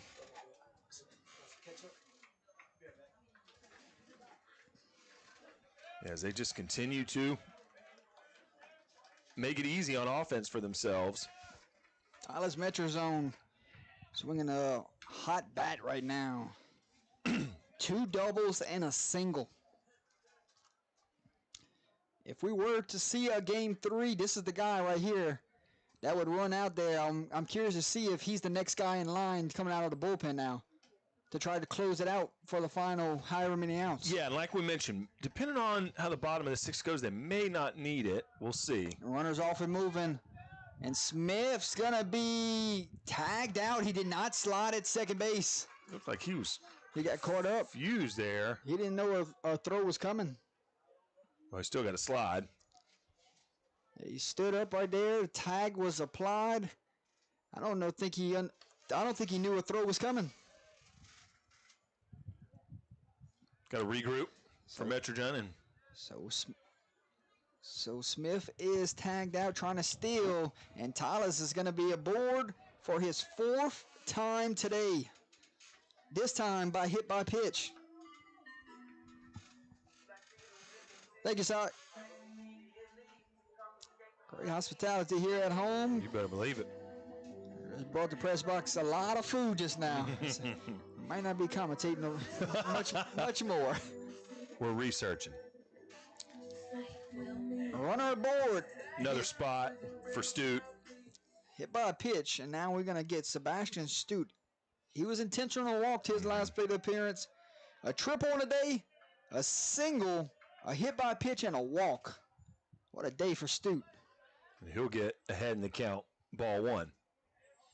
We said halfway to the cycle, right? Yeah, didn't get shot like you said last time up. Got the free pass. See if we can find a gap again. Up 2-0. Good pass, and Metronom's going to move position. up. So this is what Coach Mistrick wanted a couple moments ago. Runner on second. Still less than 2 outs, though, so. Now Stute's going to eyeball his 3rd RBI of the game. Yeah, like I said, let's see if he can find a gap here. He's got a 2-0 count here, hitter's count here. Laid off of that one, but that's a called strike. And with the way he's been swinging today, him ahead in the count's going to be good for him. Here's a 2-1. Swings Swing past that strike. breaking ball.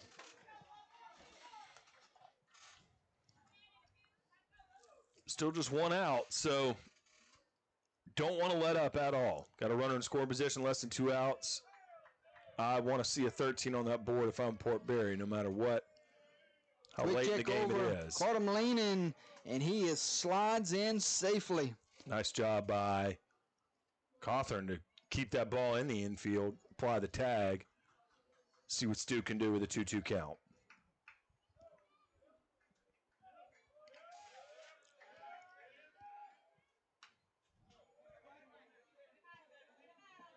Bought that one off. I think that might have been an off-speed pitch for Martin.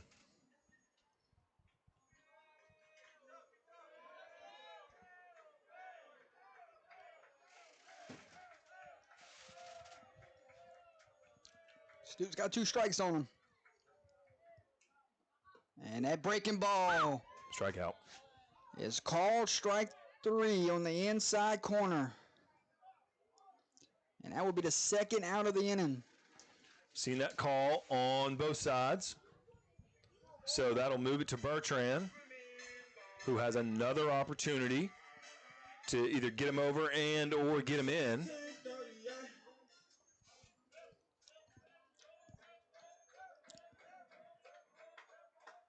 With 2 outs, he'll be on the move.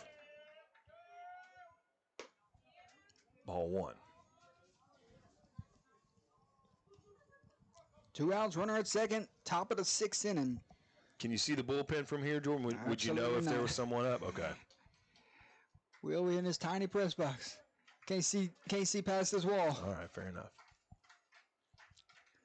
2 outs. Yeah, it'd be interesting to see what they're able to do with Ellis in the bottom of the 6th. Like I said, you should expect to see him out there. But we'll keep an eye on how Port Barre tries to get these last 6 outs and if they can extend the lead here. And maybe they can. Yes, they will. With a little 2-out magic. A base hit into right field, and here comes run number 13, and Colton Bertrand delivers. Yeah, he has been almost automatic with runners on, and we'll see that courtesy runner, Ellis, back in. But he has just been so reliable with runners on today. He's had a good weekend behind the plate. And, I mean, that's just a fantastic job of executing, and it extends the lead for the Red Devils. Speaking of red hot hitting, here comes Ben Smith. Yeah, he went to the wall last time in right. And he swings at the first pitch again. And second baseman calling him off. Got it. And that will do it here in the top half of the 6th. 1 run, 1 hit, no errors, 1 runner left on base. Here we go to the bottom of the 6th. Red Devils starting to count outs as they are 6 outs away from a date with South Beauregard. It will be top of the lineup due up for Springfield when we come back. 1, 2, 3.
Top of the lineup due up for Springfield, Loretta, Lipscomb, and Cothran. Now they face a 13-5 deficit, and we know the end of the rope is near for Ellis. Pitch count starting to get up, bud. What a job for the senior here this evening. Yeah, should have no problem getting to this inning, pitch count wise. But he will have to face the 1, 2, 3 hitters.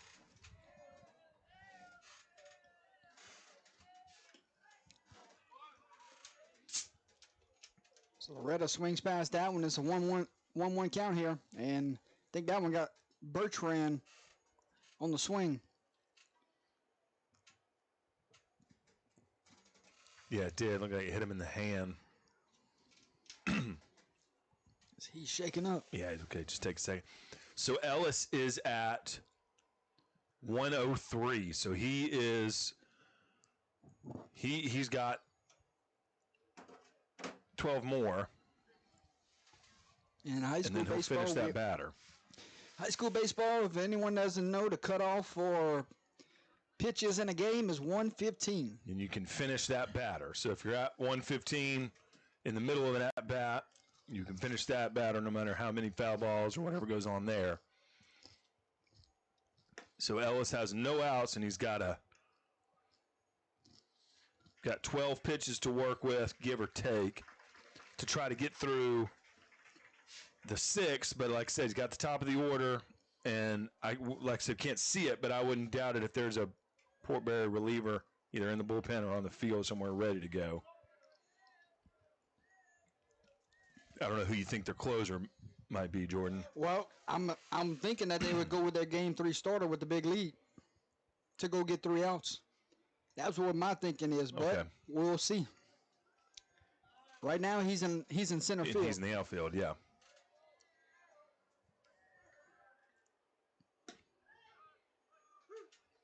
But again, you don't have to go off script. It's a pitch count game, so it's not like you're, he's got to scramble. It's just, I'm sure whatever his plan was, he can continue to execute that. 2-2, no outs. Called strike 3, and Ellis has another punchy. And see, that'll make it a lot easier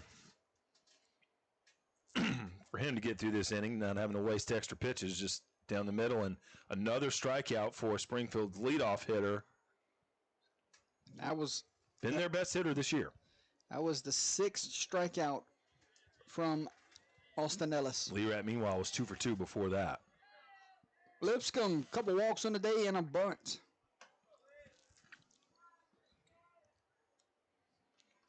So 1 out, and like I said, about 9-10 pitches left for number 4, excuse me. That one call for a ball. So he falls behind 2-0.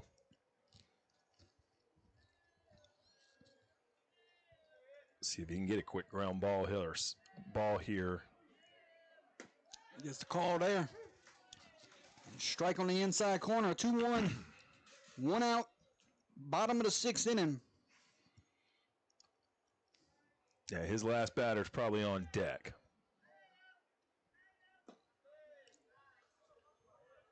And with a 3-1 count here. Waiting on deck is Cothran. Who started this game on the mound.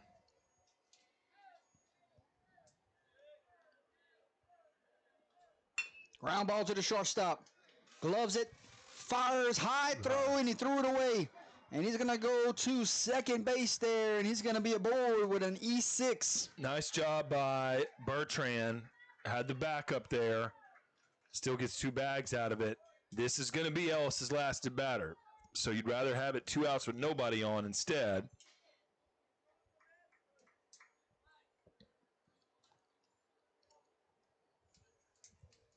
But we will see what Ellis can do with 4 pitches left. Cothran 0 for 3 on the day with an RBI.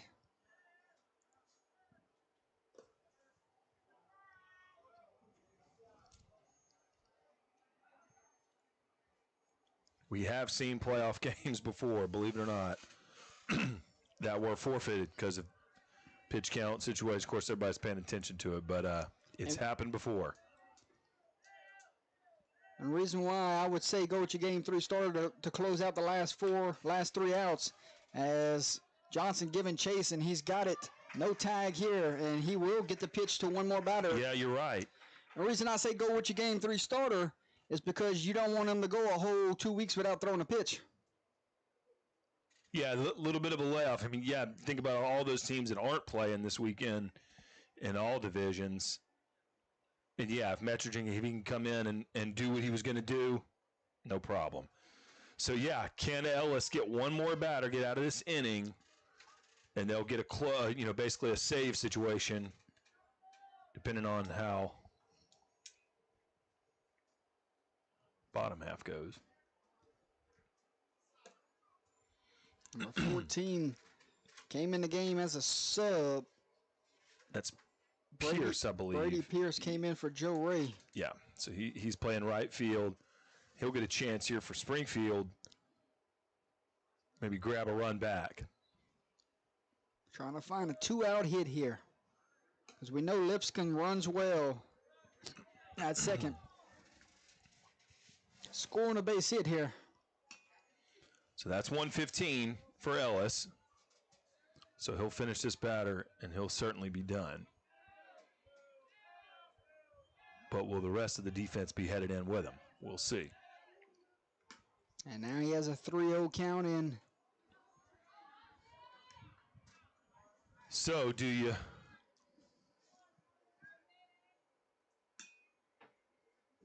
try to go over the middle here or send him down there and bring in a reliever? Hey, buddy. Oh, yeah. Ball 4. Ball 4 here, Espen. So that should be it for Ellis. And yeah, are they bringing in the third baseman? It will not be. It would not be Metrogen. It's going to be a sub, and it looks like number 2 will head into the game, take the ball, and try to get the final 4 outs here as the senior exits the game for the final time. Job well done from Austin Ellis. Ellis, 5.2 innings pitched, 6 hits, 4 earned runs, 7 walks, and 7 strikeouts. Came in, did his job, got the run support. I'll take that any day if I'm a starting pitcher. But 4 earned runs, that'll get it done a lot of days, so he'll pass the ball off. Number 2, Andrew Barker takes the mound as he has one job to do, one at a time. You got 4 of them to go get, one at a time. Well, step away, 13-5 your score. With a runner aboard. Actually, 2 runners aboard. We'll be back.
Welcome back, ladies and gentlemen.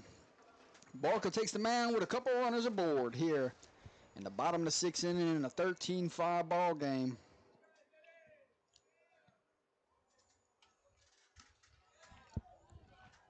He misses the zone there. You tell Barker in the dugout right there, don't try to overthrow.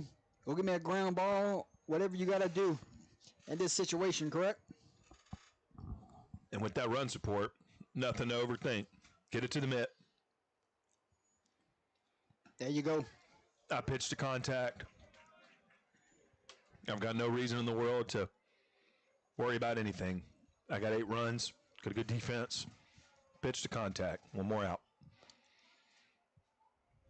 In this inning anyway. Not holding him on at first base. As the breaking ball misses upstairs. Got to follow through there. I don't like to see a pitcher standing straight up. I want that right hand down below the knee, or at least at the left hip. 2-1, 2 outs, runner at first and second. That one misses upstairs. Again, bend your back. As we got Ballard at the plate, correct? Yes, number 16, Ballard. Through the mitt. As Clement, the DH, waits on deck. And that's going to be a base hit into right field. Rito played it well, and no runs will score because of where he was positioned. So this is potentially for for Barker. Settled in. That was a good pitch thrown there. Got that one over the zone. Well, base hit, but no big deal. Now he can settle in. So you saw one. You're good now. Now you can get a ground ball and end this inning. Bases are loaded. He's going to go from the windup. He's going to have to face the big DH Clement that already has a couple RBIs here early in the game. Yeah, and it's hit or die right now for Clement. You know, this is a spot he is ready for. Wouldn't be surprised to see him drive a run in here. The breaking ball misses upstairs. He made the drive over here to poor Barre with one job, and that was to swing the bat. That's what he's been doing all weekend. Let's see what he can do with the bases juiced. 1-1, 2 outs. There he goes. That ball will get to right field, and it will clear the bases. 1 run scores. Here comes the second run. The third run scores, and Clement has a 3 RBI double. And the Bulldogs not going away quietly. Bases clearing double, like you mentioned. We've really enjoyed watching him at the plate this weekend. Just had a feeling that he was going to find a way on. And he doesn't quite get to the wall. I was mistaken, but he almost gets to the 315 mark. Ball actually went into foul territory after it made it into the outfield. Will we get a pinch runner? They called it off. He was walking to the dugout like he was getting one. But now he's going to retreat, and he's going to run at second. Bertrand is at the plate. Now a 13-8 ball game. These Bulldogs just won't go away, Marshall. Yeah, I mean, golly, 21 runs today versus 3 yesterday. It's kind of how it works out in Division III a lot. But I mean, I love this from Springfield. You know, one of your most powerful hitters exits the game halfway through it, and here they are still battling as they get towards the bottom of the order. It's a good pitch from Barker.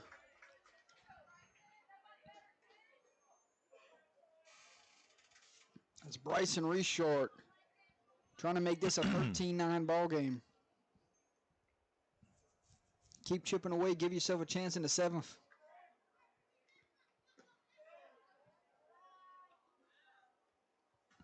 And if I'm Barker, I'm still pitching to contact. I'm not changing my approach.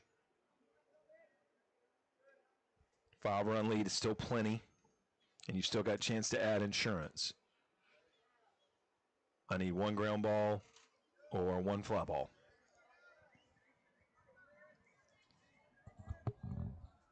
Two to 1, 2 outs. In the bottom of the 6th inning, your new score is 13-8. Barker misses upstairs. He's got to quit leaving that fastball up. As Brennan McKinley waits on deck. Not just because it's going to give them a chance to hit it, but you're going to you're going to continue to do that, and then you're not going to be able to locate that fastball. That's a strike on the corner. And now it is full.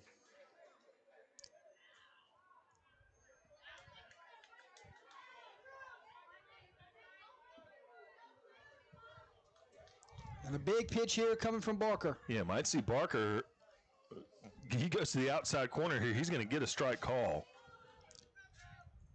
Ground ball going to be up the middle. And they're going to hold the runner at third. As now the Bulldogs have them on the corners. And if I'm Barker, again, I'm not changing my approach. I'm getting towards the bottom. I'm at the 8 spot right now in the lineup. Giving up 2 consecutive base hits. But Three in a row. Single to right, double to right, and now single to center. As we see the 9-hole hitting Brandon Thompson with the top waiting on deck. See, that can get you out of an inning right there. Redo's under it. Redo's going to call it. He's got it, and that ends things here. Bulldogs come back storming for 3. 3 runs, 3 hits, no errors, 2 runners left on base, and Port Barre's got a chance here to add some insurance. 13-8, we go to the top of the 7th inning. Coming down the wire. We'll see the Red Devils bat here, and it should be, I have to check and see who's coming up, but we'll be back. 13-8 your score.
Welcome back, ladies and gentlemen.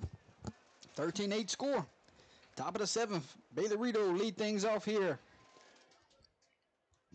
A senior taking his final at bat here at home. And he takes ball one. Kind of a weird situation for them to be batting at the top of an inning, top 7.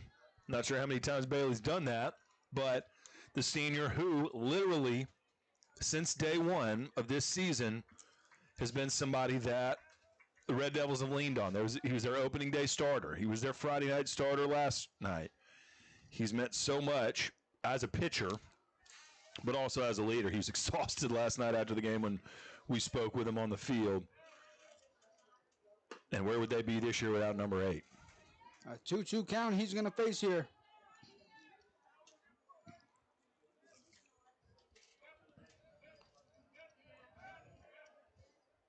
Rito sees that one buried in the dirt. Meanwhile, new pitcher for Springfield, McKinney's in there throwing. He's working quickly as they're doing everything they can. As Rito sees a full count here. Springfield makes a comeback. They got to find a starter for game 3. And Rito's aboard with a walk. Lead off walk, but if Springfield gets, they get a double play and a pop out, and they come back and get 6 runs and win this ball game, they got a game 3 to figure out from a bullpen perspective. So an old ball coach told me one time. He said, "We'll figure it out when we get there."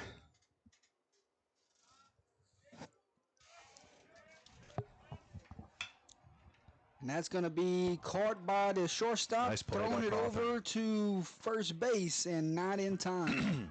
Really nice play by Cawthorn. And we're going to have a pinch hitter here.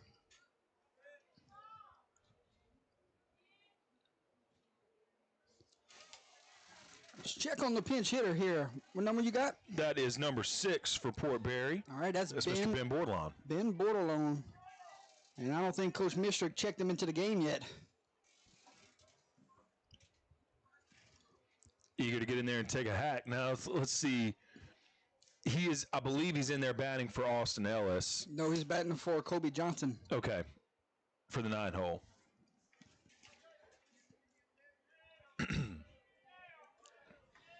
Bordelon getting in that bat here in the 7th.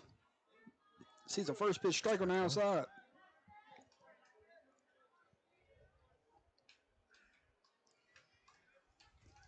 Runner aboard, 1 out here, top of the 7th. Bordelon fouls that one Quickly 0-2.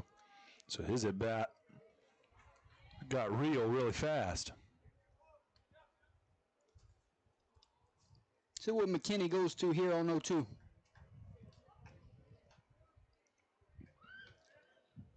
He goes to the breaking ball, and he fouls that one off. Just got a piece of it if you're Bordelon to extend this at bat. Yeah, and you may see McKinney go out the bottom of the zone here, try to get that pinch hitter to chase.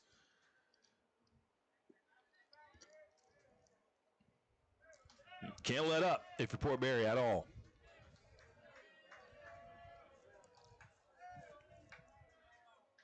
Oh, 2 here with 1 out. And fly ball into right field, camped. And he's got it for out number 2. Good swing on it from Bordelon. I can't tell you who's in right field now. They've been switching positions every inning. That's probably still Pierce back there. And Higdon will get another chance. Another senior getting a final at bat here. Unless we have extras or unless we have a game 3. Love to see him get on base here in this It's a good pitch there from McKinney. road game at home.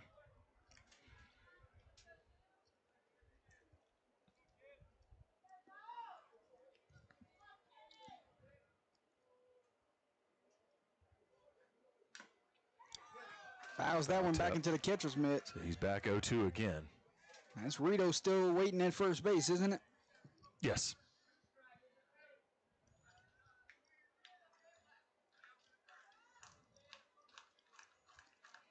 Higdon has seen 4 pitchers today. 0-2 with 2 outs. Fouls that one off. Reedy was on the move. Reedy was going 0-2. Good count to run on. Most of the time you see something in the dirt right there.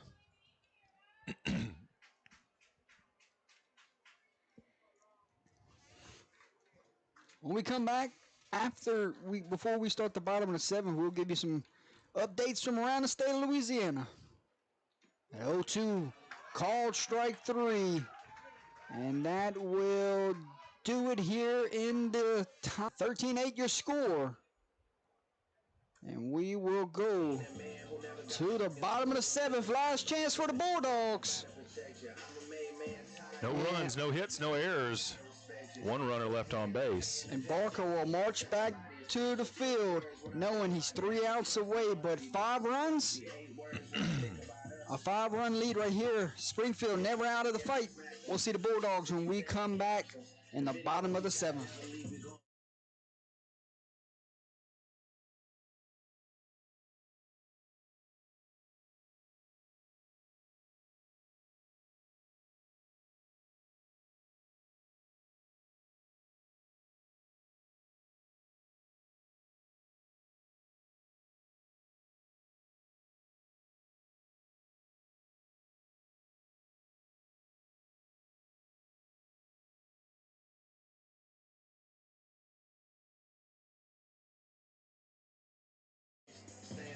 Welcome back, ladies and gentlemen. How about we check out the rest of this bracket and give you some updates from around the state of Louisiana in Division 3. All right, Valdelia goes on the road, and they take 2 out of 3 at Berwick, Marshall. Wow. They fall in game 1, 4-1. They win game 2, 6-3, and they win game 3, 7-2. So the 17 seed moves on and got a date with the defending state champs of Sterlington in round number 2. Caldwell Parish takes game 1 over Avoyelles 6-0. They're currently just started game 2 about 30 minutes ago. As Barker's first pitch goes upstairs. Pine took care of business last night. A doubleheader was played, and they won both of those games, 4-2 and 5-1. So now it will be ERAF and Pine in the second round of the playoffs. Church Point won a thriller. A 9-inning affair on Thursday night over Laurelville, 3-2. And now they're playing game number 2 right now. No updates as of yet, but that is a look there. Kaplan playing their district foe, St. Martinville, in the first round. They take care of business. They sweep St. Martinville 15-4 and 9-3. So now Kaplan and Kinder will meet in the second round. That's going to be a fun series. Manny takes game 1 over Mamu 4-3. Yeah, they were back at it early this morning. And they're playing again right now. And that is Gina took care of business 11-1 in game 1. They're playing also again right now. So that is a look at this bracket. And we will go to the bottom of the 7th inning. And the Bulldogs are aboard with a leadoff walk-in. When you're trailing 5 runs, every base runner matters. Yeah, and that's what happened last time, and that's how Springfield, the innings where they've scored runs, they've gotten the leadoff runner on. Here comes the top of the lineup, correct? You're correct. So that's the second time in a row that Thompson in the 9-hole has gotten on base. Got a single last time, and they got a walk there. Loretta will bat here with no outs. Last chance for the Bulldogs. They go get 6 runs. We play a game 3. Red Devils get 3 outs. They're moving on to South Beauregard in round number 2. 0-1. Called ball. On the select side, Episcopal, they advance in Division 3 with 2 wins over Jules Sumner. It's 16-17. Fly ball into center field. Tyler's Metrozones got it for out number 1. No tag applied, and we got 1 out. St. Thomas Aquinas, the 13 seed, got a win last night. Run rule victory over Darbone Woods, the 20 seed. Their first pitch in game 2 was at noon today. How about Bunky going on the road and beating Fisher? Bunky got the win last night. They are back at it right now against Fisher as well. We saw them earlier this year. They've got some talent on that roster. Wouldn't shock me if they were able to pull an upset in 3 games somehow. Called strike at the letters. Northlake Christian swept Homer Christian 15-18 seed with wins Thursday and Friday, so they're on to the second round. Those are your first round series in Division III Select. Breaking ball, try to go catch that inside corner, but just missed. And we got us a 1-1 count here with 1 out. Fly ball into right field. Rito calls it, got it. 2 outs, and the Red Devils are starting to feel it, Marshall. 1 out away from a 2-0 sweep. Mandeville got a 2-game sweep over Airline, a 16-17. North Shore did the same to Natchitoches Central. So both of those teams have advanced in Division I non-select. There's a couple other 3-game series taking place today in that bracket. Meanwhile, the pitcher, a guy who started the pitcher, 3-hole, he's got a shot for Springfield to keep this game going. Barker trying to come in for a 4-out save. And he gets a first pitch swing and miss. Red Devils are 1 out away from a trip to South Beauregard. That first out that Barker got was hard-earned in the 6th inning. That's a foul ball, and now he's got an 0-2 count. And the dugout's ready to storm the field. Coach Mistrick is 1 strike and 1 out away from taking this team to the second round of playoffs. 0-2, 2 outs, 13-8. Bottom of the 7th, and that one misses outside. And we'll do it again. Still pitching to contact if I'm Barker. I don't need a strikeout here. I'll take a ground ball to short. Barker from the stretch. 1-2, here's the pitch. And it misses upstairs. 2's on the board. 2's indeed on the board.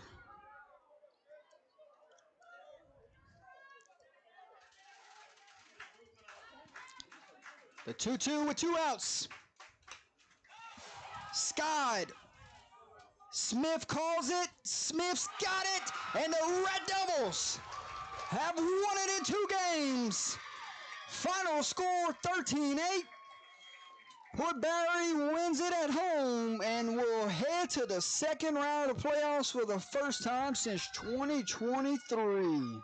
Yeah, 2 different styles of winning that Port Barre got done yesterday and this morning, but whatever the brand was last night, it was an absolute pitcher's duel, just a classic defensive baseball game that was settled by the extra base hits. Today, from the get-go, there were runners on base coming around for both teams. Both teams got into their bullpen. They got a heck of an effort. And look at this. I don't know if we can get this on Yeah, camera. they're going to see Joe Ray. They're going over there, shake Joe Ray's hand. Joe Ray had to exit with an injury. I love this sportsmanship we're getting shown right here.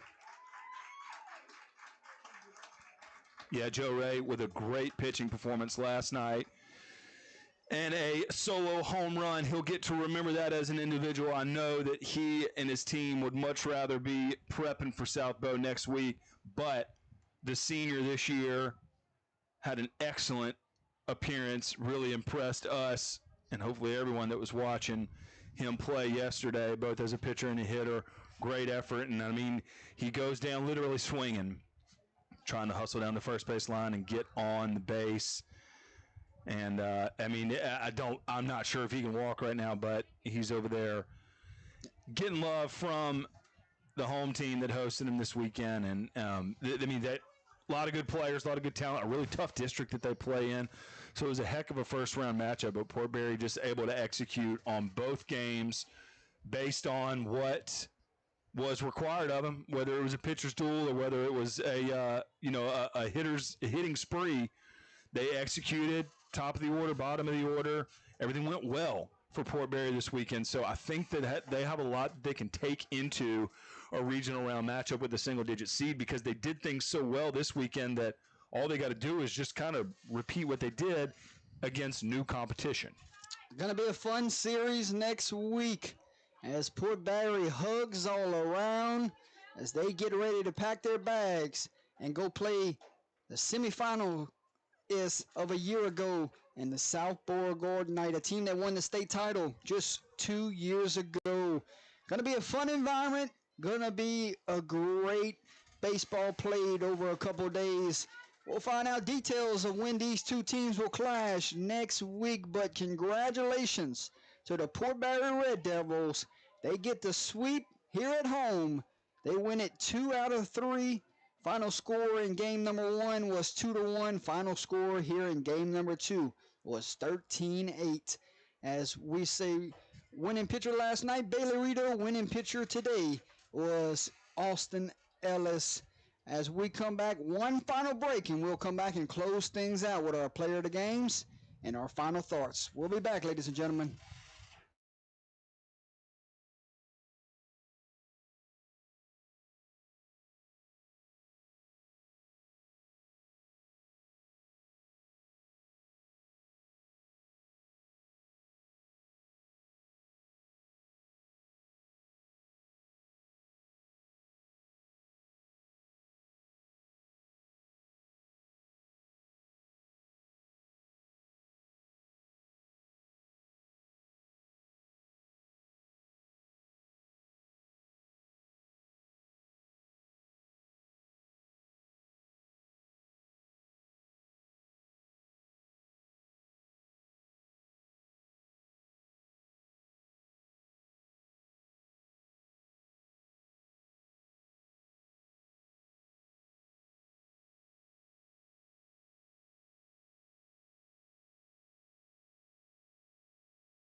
Welcome back, ladies and gentlemen. Final time here from Red Devil Field. Jordan Taylor, Marshall Leffner, your final thoughts of this playoff series and your first time here at Port Barre. Yeah, I mean, I like I said, I just saw great execution. It just seemed like everything they would have wanted to do. We're sitting up here in the press box saying, boy, I mean, if I'm coach, X, I might do this and this here. And it just seemed like that's what his guys did, 1 through 9. Just the execution was there, just solid, clean, the kind of things that you needed when you needed them based on how the game was going. No analytics, just gut feel. That's what they did. I think that's exactly what you want to carry into a road series against a semifinal type team, is just knowing that you did the simple things well. As we get ready to close things out, Coach Mistrick's still meeting with the boys. Could have gave this to many different guys, and I don't think they really care right now. They're just happy to advance to the second round of the playoffs, and they did it as a team, right? Yeah, team absolutely. Effort. And we're gonna give co-player of the game honors out today to Tyler Metrazone and Ben Smith. So we're gonna get on down there. We're gonna talk to those guys. We're gonna talk to the Victoria's head baseball coach. And we're going to say job well done to Port Barre. Good luck next week at South Beauregard. But we also want to recognize the Springfield seniors that played their final innings today. You know who the seniors are, Marshall? No, I don't. I do know Joe Ray was a senior, or is a senior. So this will be the last baseball game for him in high school. But not sure who the rest of their senior class is. But again, I mean, it's a really quality baseball program. There's not a bad team in that district. So that's this is a team that you'll likely see in this bracket year in and year out. Well, that will do it for us. We'll let you know next week where we're headed. For myself, Jordan Taylor, and Mr. Marshall Leffner, we say goodbye for now. Enjoy the rest of your weekend. And all those boys dressed in black right now are going to be fine dying tonight because it's prom night for Port Barre. So enjoy it. Have a great night. And be safe out there. Lasting memories. You just punched your ticket to the second round of playoffs. Now it's time to go to prom. Signing off for now. Final score 13-8. Red Devils headed to South Bowl in the second round of playoffs.